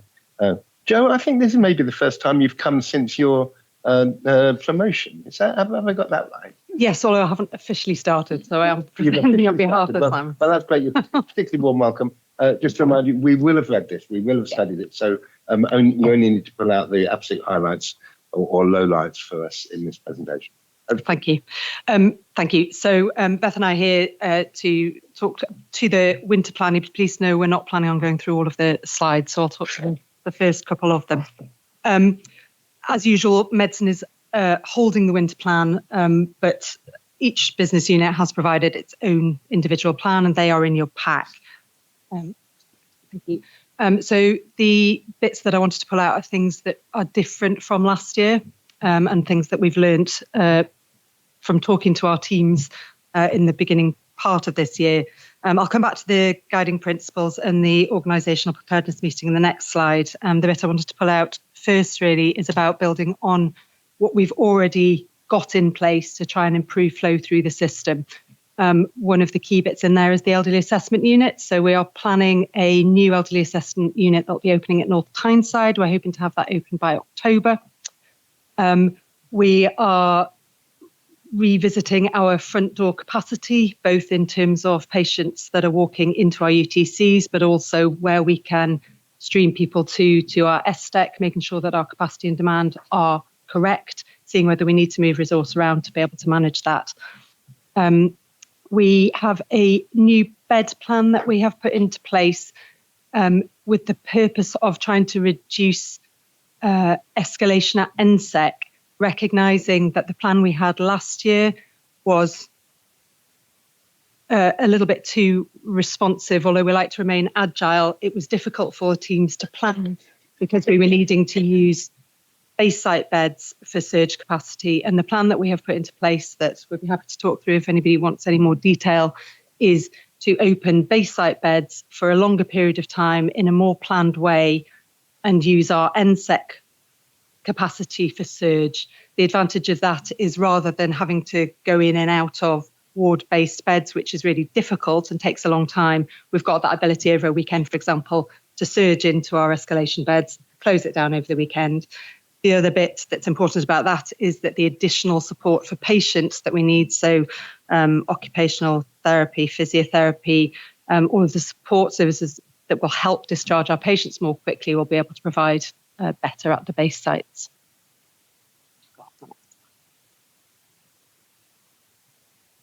We've had to produce the winter plan early in the year. That doesn't mean that we've stopped here. So there's still a lot of work ongoing in terms of our business as usual, trying to get that as good as it can possibly be. We've got various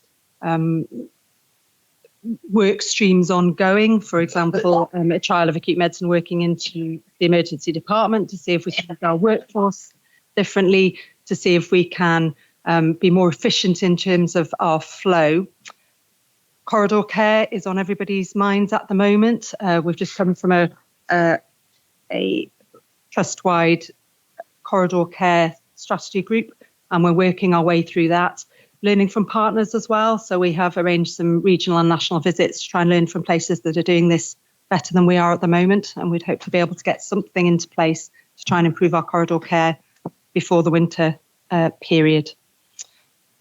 We've also started a lot of work with our partners. So we've been in touch with local authorities, actively reaching out to them to have conversations about how we can work with them to ensure that discharges can happen more efficiently and we can get patients to where they need to be more quickly. We're speaking to NIAS about both conveying patients into our acute system, but also making sure that we have better pathways for them to leave the system, wherever that may be, and looking at opportunities for making sure that patients actually end up in the right place and that things like transport aren't the limiting factor. The cross-business unit winter preparedness meeting is new for this year, and really came from a recognition from some of the listening that we did from our teams after last winter that patients in the wrong place, in the wrong part of the system, cause difficulty for every part of that system, whoever the patients allegedly sit under. So we have, this has been in place, it's a monthly meeting, chaired by Elaine, I think, and there are offshoots coming from that. So there are areas that have, we know that then need more work. So there are meetings that have come off from that to try and make sure that that works better. The guiding principles, again, are new. I don't think it's necessarily things that we've never done before, but I think the fact that they're explicit and that we've written them down and recognised that the issues that we're faced over all of the time, but particularly over winter, is a trust-wide issue, and that every part of the system, from before the patients coming into the hospital to the point at which they leave, is everybody's responsibility, and that whatever we put into place needs a system-wide response.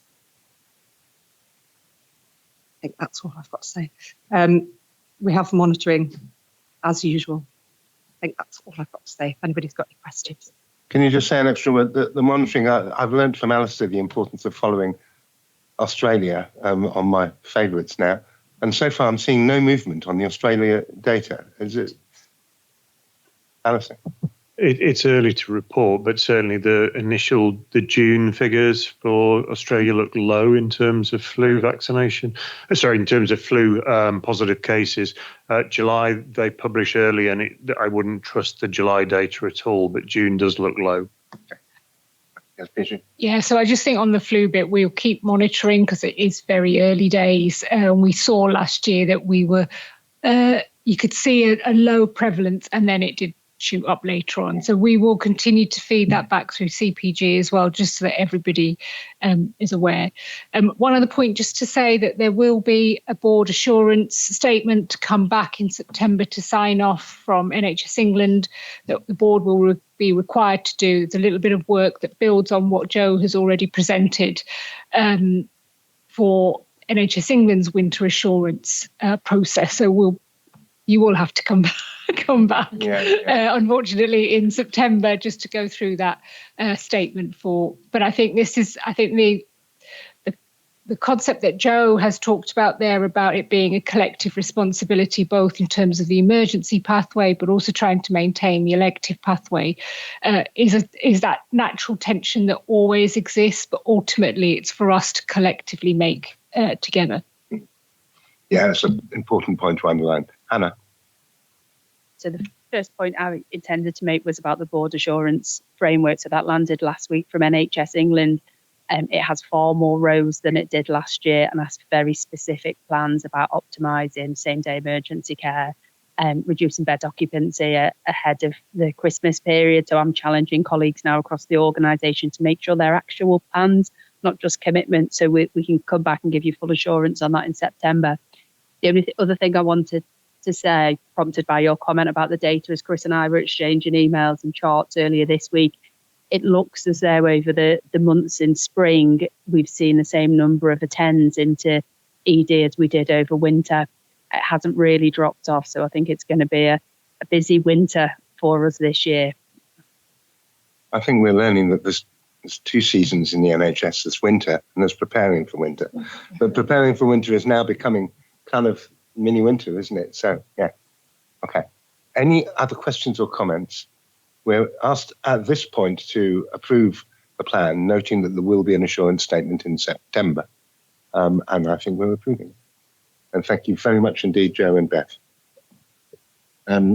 Still within the performance and strategy section, we're into the people and organisation development dashboard, which is looking pretty positive, I would say. Dare I say that, Kate? Yes, it is. Thank you.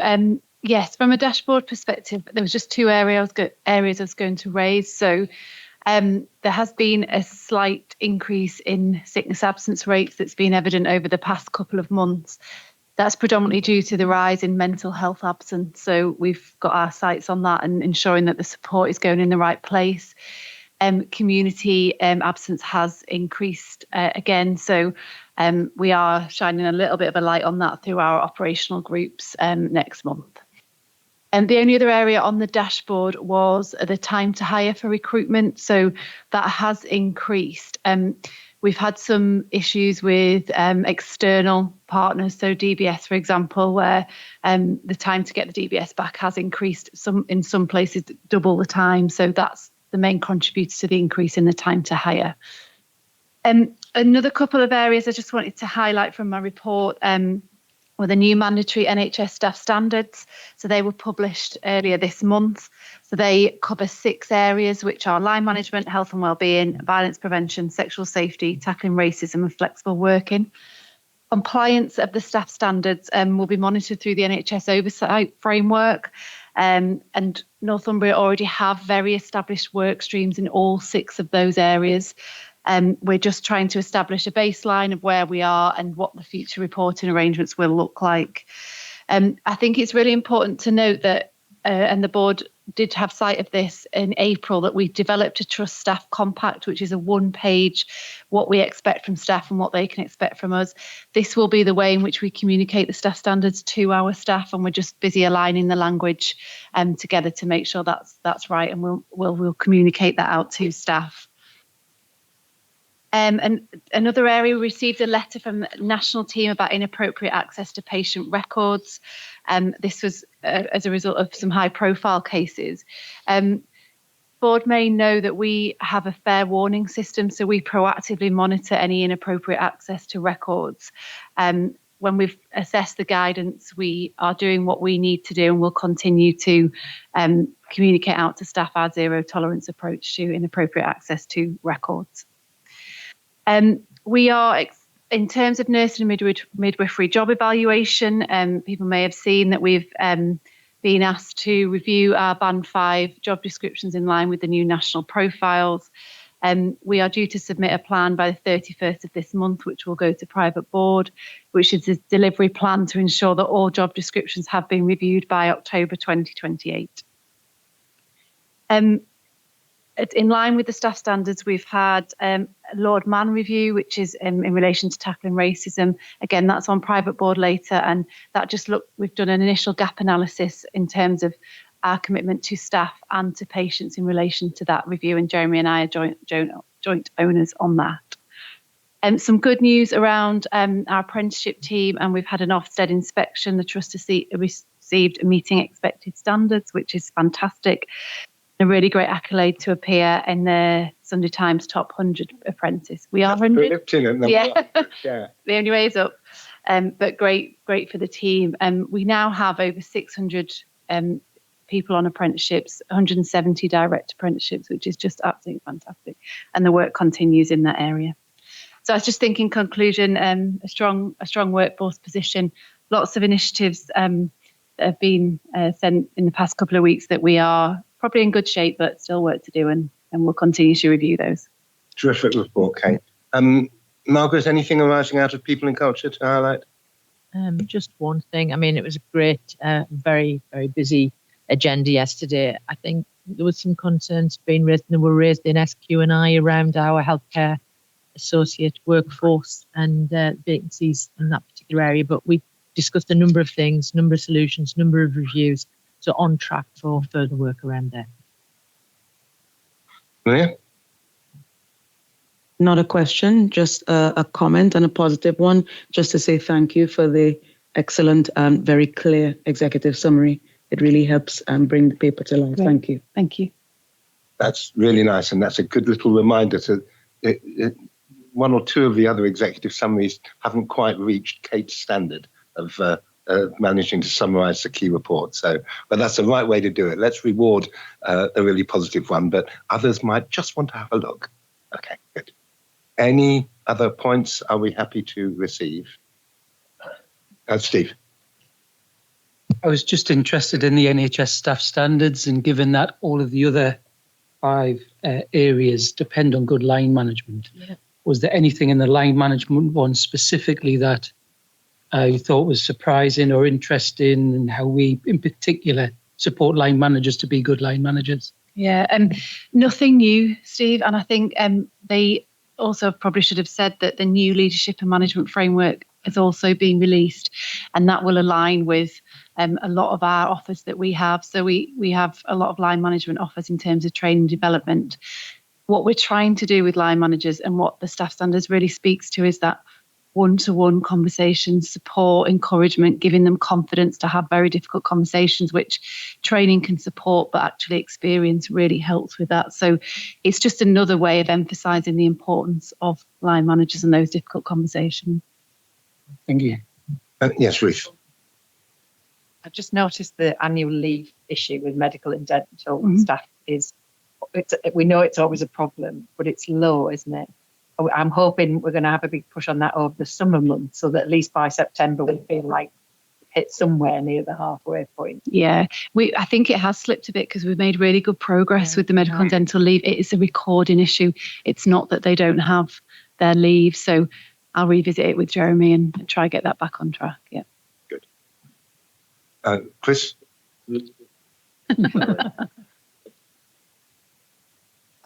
I think the other key thing for the recording issue is that it plays into, say, outpatients or versus more outpatients in terms of not knowing that individuals on leave and then not be able to recycle rooms and then has an operational impact, not just in this respect, but in also respect of using our estate and our facilities. That's maybe a good point to be making to encourage process, because people can be tempted to think this is just bureaucratic box ticking, but if it has clinical outcomes, then I think they're more willing to go through that process. Yeah.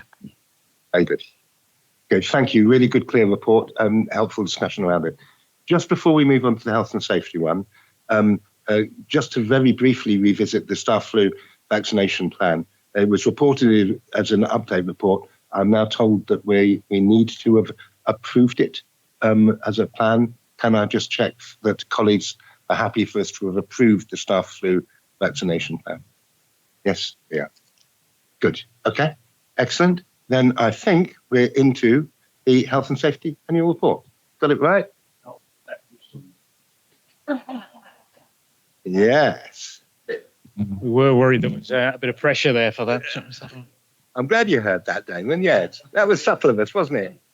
So just very briefly, you might not have met Dave Jefferson. He's our senior fire officer. You've met Stephen a few times before. This is to give the board assurance around subject of fire safety and health and safety. And just, you won't need reminding, but the board obviously have overall accountability for both of those.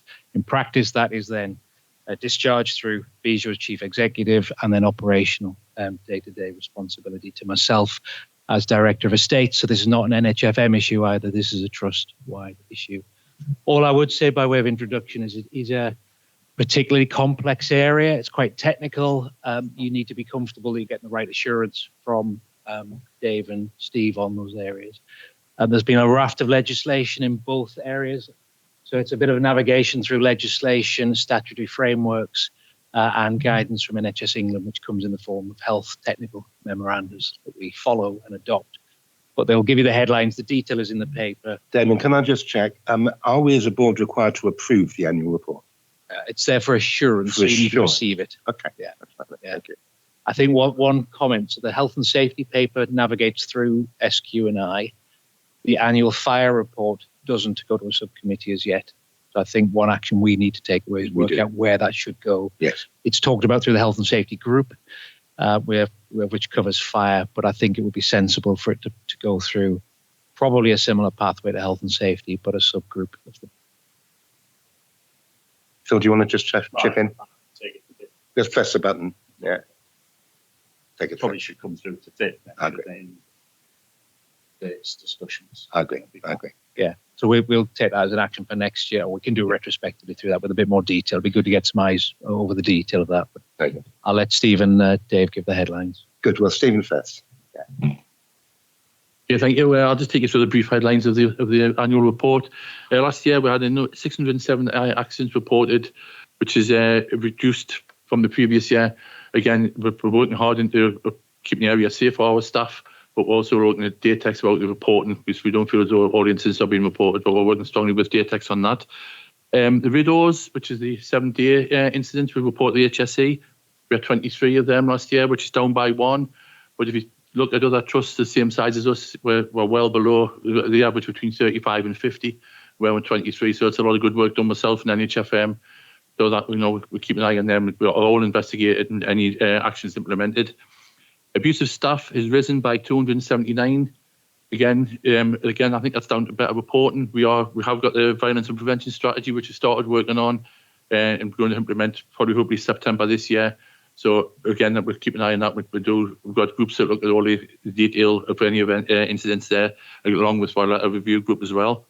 We've had no HSE correspondence or interventions, which is really good for the 12-month period.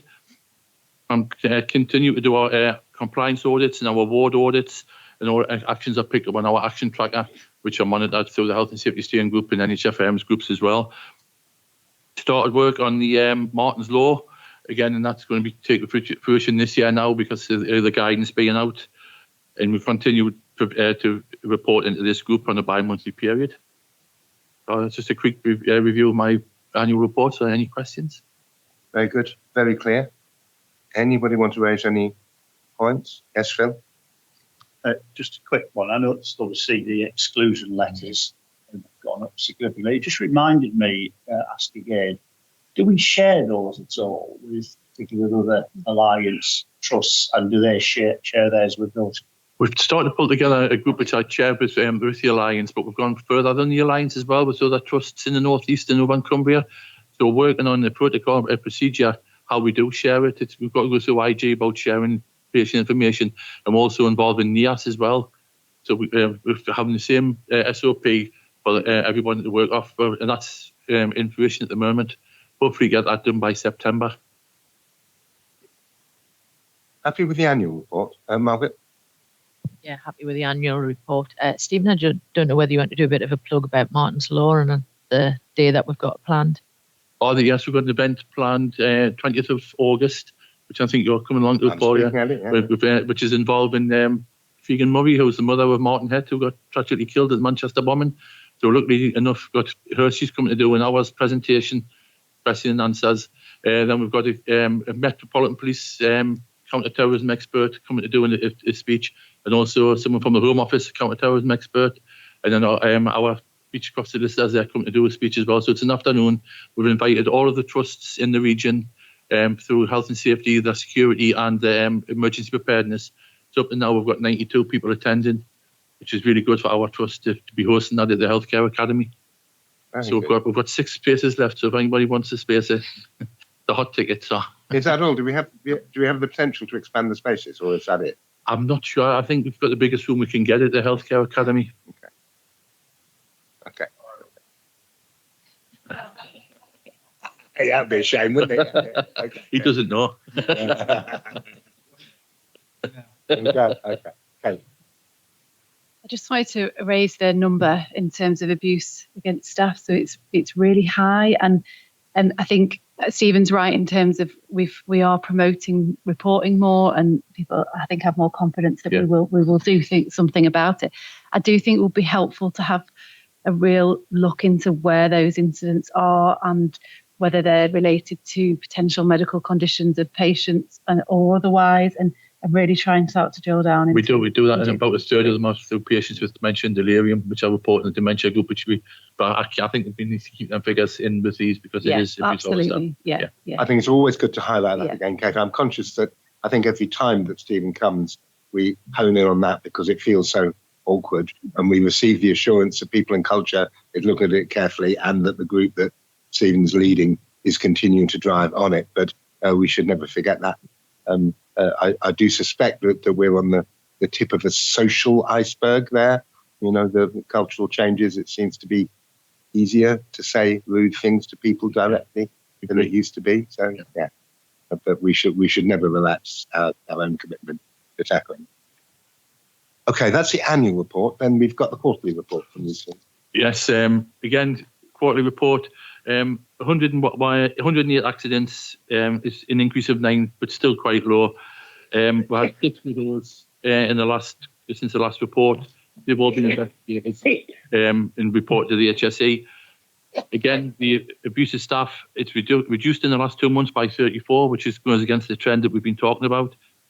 The letters, we had 36 warning letters and 6 exclusion letters sent out since the last period. The workplace risk assessments were still sitting at 99%, which is really good. You know, with over 500 departments in areas where we need risk assessments. So my admin works really hard in keeping that. So that's really good. And again, it's the violence and prevention reduction strategy. It's sitting with Burju now, so we're hoping to get that signed off by September. You know, we've had a couple of meetings, so that's going really well.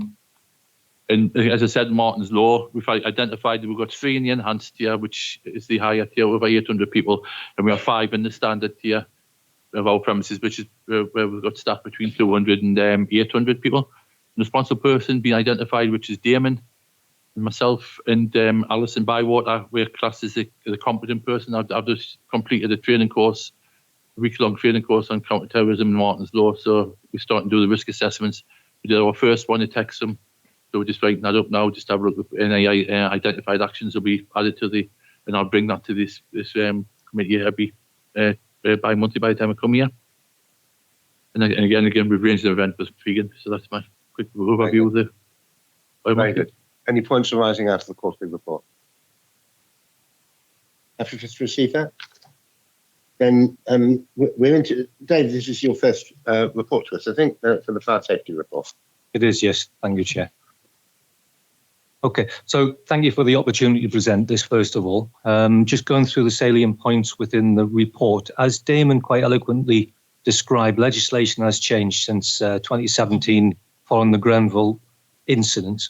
Significant changes have taken place in primary and secondary legislation, which does have an effect on our organisation, both as an employer, but also as a landlord for some of the buildings that we have responsibility for. Directly responsible for the fire safety team, some of the issues that the legislation has changed. Fire risk assessments will be split up into both primary and secondary risk assessments, whereas previously they were just simply secondary risk assessments. And the second most important bit for our team is that all fire risk assessors moving forward in the future across the country, doesn't matter what discipline you're in, will have to have an approved competency attached to that. That hasn't been implemented in law yet, but it will be in the future. Something that we've got to be mindful of, specifically for the retention of our staff within the very small team that we have. Moving on to fire safety management, we audit that and ensure that through our fire AE, fire approved engineer, authorized engineer process. The last audit we had was last year, which demonstrated that we had a fire safety management system that was comprehensive. So we're pleased with that. That said, that we also are aware that pleased with the result, but there is still work to be done in some areas to ensure that improves and betters year on year. Our fire and rescue services, which are our enforcing authority, and they audit us. We've got a good relationship with our 2 fire and rescue services, primarily Northumberland Fire and Rescue Service and Tyne and Wear Fire and Rescue Service, because we spread across the 2 geographical locations of those two services. But I directly liaise with them on a monthly basis, and the relationship is good. It's sometimes a fine line to tread because they are our friends to try and help us, but also our enforcement authority to make sure we are doing our job correctly as well. Directly related to that are the numbers of fires, false alarms and unwanted fire signals we've got. Again, a good result. We want to keep them as minimum as we possibly can, but only 4 fires in 2025, 58 false alarms and 15 unwanted fire signals. Unwanted fire signals are when the fire appliance from the fire and rescue service attend and it is not a fire. So they deem it as a non-event, which wasted their time. We have got a good level of incidents compared to some of our partners in the region. That's primarily because the training that we give to our staff and the servicing of the equipment and the type of equipment we have in our buildings. And the combination of all of this ensures that we keep our figures as low as we possibly can, which is good. Training, legal requirement to undertake the mandatory training on an annual basis for all of our staff. We have met our KPIs of 85%. We're up at about 92%, so that's good. Areas that we've worked on in the past is the non-attendance of people, but working closely with our Learning and Development Department and Stat and Man colleagues to address that and reduce that, and we've got that down to a reasonable level now, and it gets better every year. Something to keep an eye on moving forward is the health technical memorandums that we work to ensure that we stick to the legislation requirements. That has changed, and we're looking at that to see how it's going to be interpreted again with our Stat and Man colleagues and see what the implications that will be in the future for us. Capital projects. We've moved forward in the last 3 to 5 years with the engagement with capital, so that the fire team are involved pretty much from the start of the capital project, so we can integrate and express our requirements and concerns with any issues that we have. We meet with them regularly from the project management side of things to try and address some of the issues. Developments for the future, longer term, future and vision, improved training. We'll be looking at that to meet the legal requirements as a result of the regulatory reform order, which changed as a result of Grenville. Structural changes to address fire safety, structural changes to address our audit actions that came out, and then also my team that works for me, fire safety advisors, their competencies again moving forward. And that's a very, very brief summary of the annual report. All in all, I'm comfortable, I'm happy where we are. There is still things to do, there's still improvements to be made, but all in all, a fairly decent position to be in.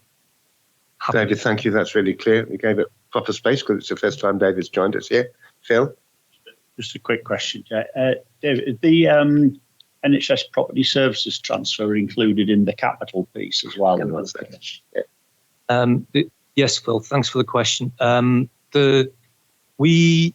the last 2 years, we have addressed a little bit of a gap as understanding how many property services community-based services we have, which NHS Property Services is included in our understanding of community buildings. And moving forward, as we are made aware of the buildings that are coming across as far as the capital projects and the purchase of them, we are directly involved with them, both from a development and a fire risk assessment side of things as well. Good. Okay. Any questions or comments? David, thank you very much indeed. That's really helpful. We will see you annually. Is that the way?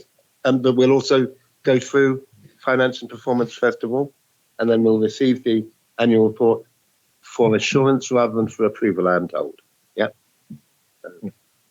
Have we received the assurance that we seek on the fire safety arrangements?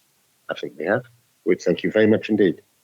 Then that's the end of our annual report for this meeting, and we're into we've got 2 governance items, and the first one is our standard one on stakeholder engagement, CQC Regulation 17. And Ross, thank you in particular on this occasion for using it as the opportunity to summarise where we've got to in relation to planning for any future changes in the governor role. Thanks, Chair. This report really is the usual one that looks at our wider engagement work, which is split between my team and Joe's team. Pleased to say we're fully compliant against the standard. Lots of highlights in this summary, which I won't go into, but also in the separate reports that you receive as board from both Joe and myself. A couple of things just to pull out. Good work on the participation group, and those of you who managed to come to the patient safety conference last Friday would have saw the presentation they did there, where the members talked about their work and reflected on how important that was in shaping and engaging with our services directly. And the second bit worth mentioning is our kind of face-to-face engagement program through the Northumbria Cafe events, which give us some kind of really rich thematic feedback from people out in different communities, and we've got another 4 of those planned. So I think overall, strong confidence in local services. And as you say, the health bill working its way through Parliament now. We're in a good position, I think, and having done lots of workshops and taught lots of opinion and thought quite deeply about what the approach would be if the bill is successful and goes through Parliament as expected, but equally what we might do if there's some amendments and changes. So there haven't been any yet, and I think there's been quite a limited engagement with that, understandably because of the political situation nationally. So we'll kind of wait and see what happens with that. But I think we're all fairly comfortable, whatever the outcome would be in terms of preparation and Can you just remind me, Ross, when we will see something at board level about our recommendations as to what we will do, subject to the legislation following through on governor role?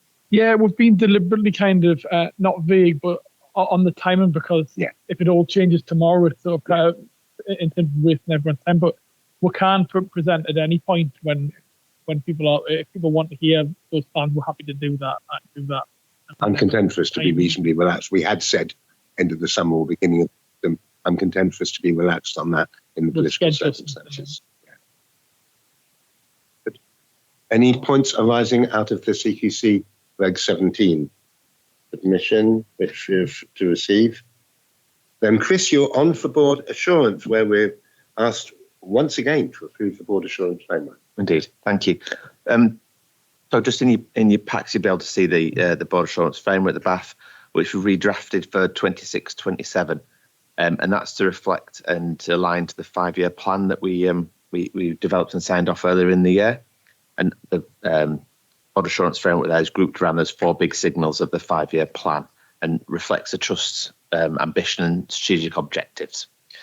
Also in the pack there, as it was last month when we looked at it, we recorded the risk appetite and the risk tolerances for each of the strategic objectives. So it's just to note and to make sure we approve those as well, Chair, that we're comfortable. Well, let's just start on that before we go into the rest of the framework. The risk appetite, which I think I'm right in saying is unchanged from last year. That's correct, is it? The risk appetite?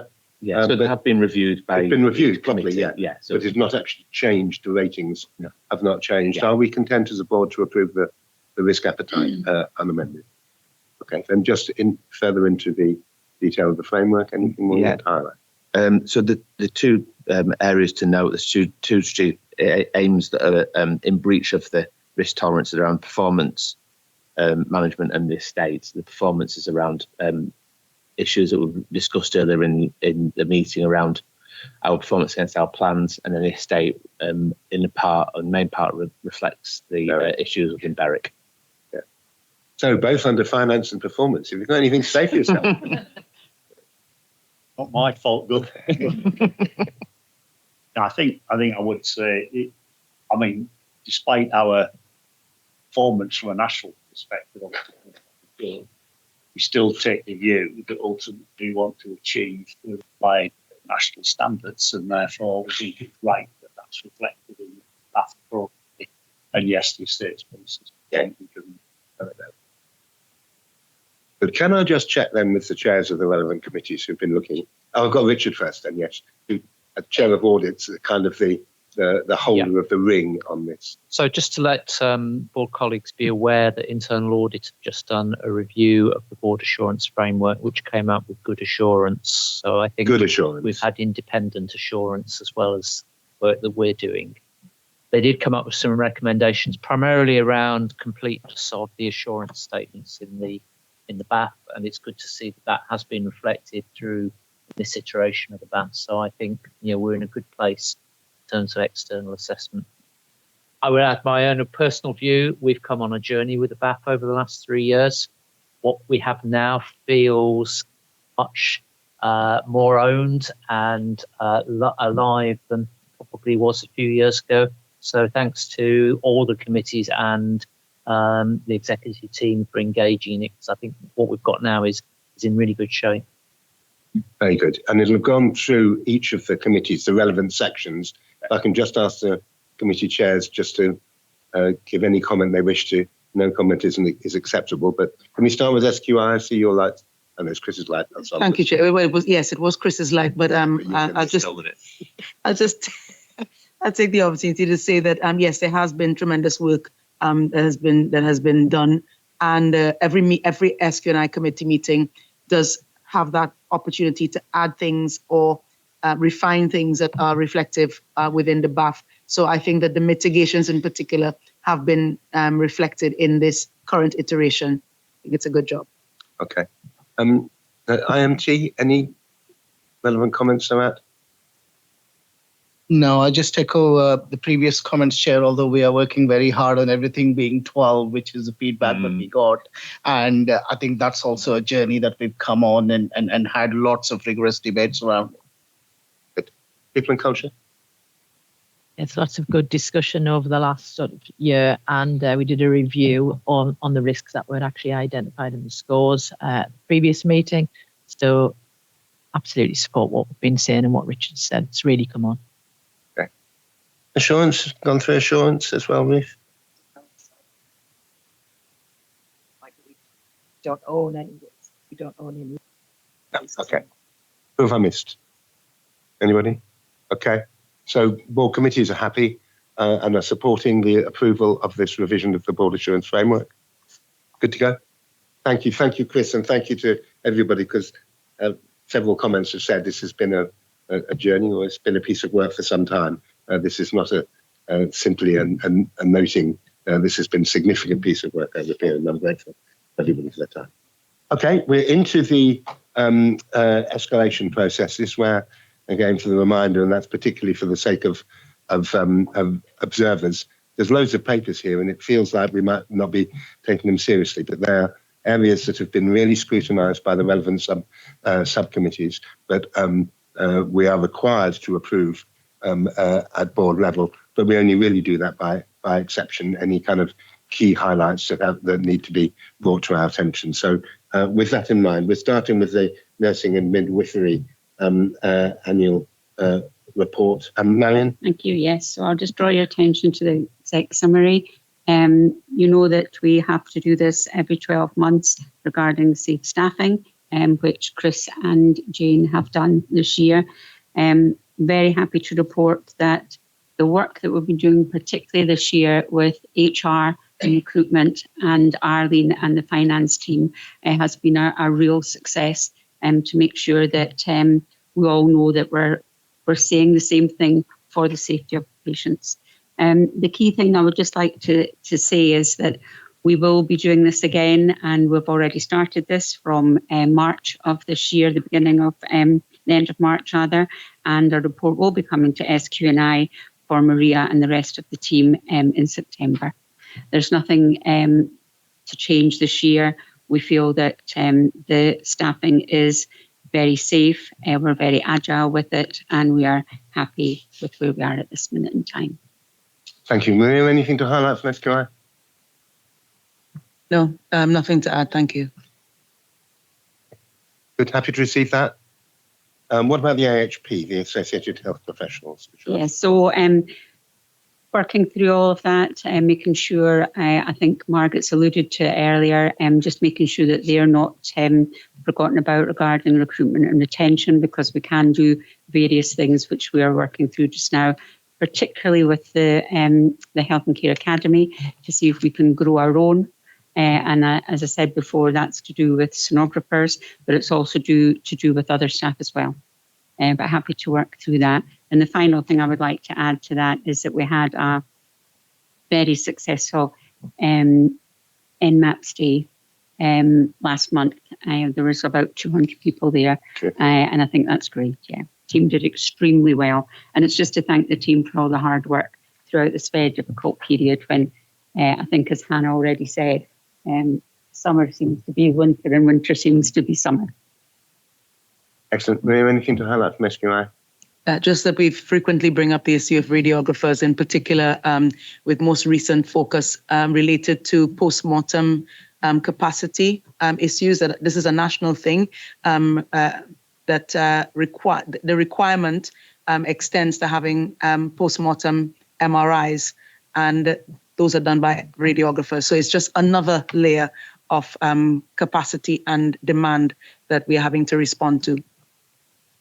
Any questions or comments? Okay. Next up is the quarterly maternity report, which I kind of feel we've done. Yes. Yeah. Yes. Thank you. And we're doing again in private board. So I'm going to take us over that and take us into the corporate safety and quality report. Chris, anything you do? I think just one thing to highlight, Chair, that links back to a conversation we were having earlier in the board is around in the issues section there. You'll see that we've got a claim in that would going through the solicitors as well around reasonable adjustments to correspondence, which fits back into how we communicate and effectively and properly communicate with patients and relatives. So that piece of work's ongoing and will be wrapped up in a bit of the Outprovement project and a bit of the other areas that NHS England have asked us to look at, and asked all trusts to look at, around how we make those reasonable adjustments and correspond to patients. I have to confess, I'd forgotten that there's a piece of saying ICB is no longer coordinating the SIR. What can I be reminded what that is? It's like the Datex. It's okay. Yeah, we have a plan in place. Okay, Jeremy, you want to just? Oh, we still get them, but they put your lights on. don't summarise. Okay. Any questions or comments arising from the safety and quality? Corporate finance, we haven't got Paul Dunn here. Arlene's here. Sorry, Arlene, I missed you. Thank you, Chair. So the monthly position, we are on track. There's nothing to escalate from a board point of view. We had a good discussion at Finance Committee on Monday, particularly, we spent quite a lot of time talking about our targets around bank and agency, so good progress on those. Just to highlight, particularly on agency, we're 17% less than what we were at the same point last year. And the focus really continues around cost improvement and delivering them for the rest of the year. Phil, anything you want to highlight? No. Any questions or comments to Arlene or Phil? Okay, and that's great. Thank you very much indeed. Then we're into the final knockings. We've got under any other business. I haven't been notified of any other business. We've got the agenda for the next meeting to approve. Are we happy with it as it is? As ever, it'll doubtless change, but we're happy with it. Actually, I can't find it. Now. Well, we're happy with no agenda. That sounds a perfect day. Day off. Yeah, day off. Okay, no meeting. Review of the meeting, how's it gone? Good. Any things we could have done better? No? Okay, very good. That's great. Then, in particular, we're 7 minutes early. So I haven't had any questions notified from the public, so I'm able to give you an extended lunch break because private board still starts at 1 o'clock. And see you back here at that time. Thank you very much indeed all for your input. And thank you for the observers for joining in. I hope you found it interesting and enlightening. Yes, sir.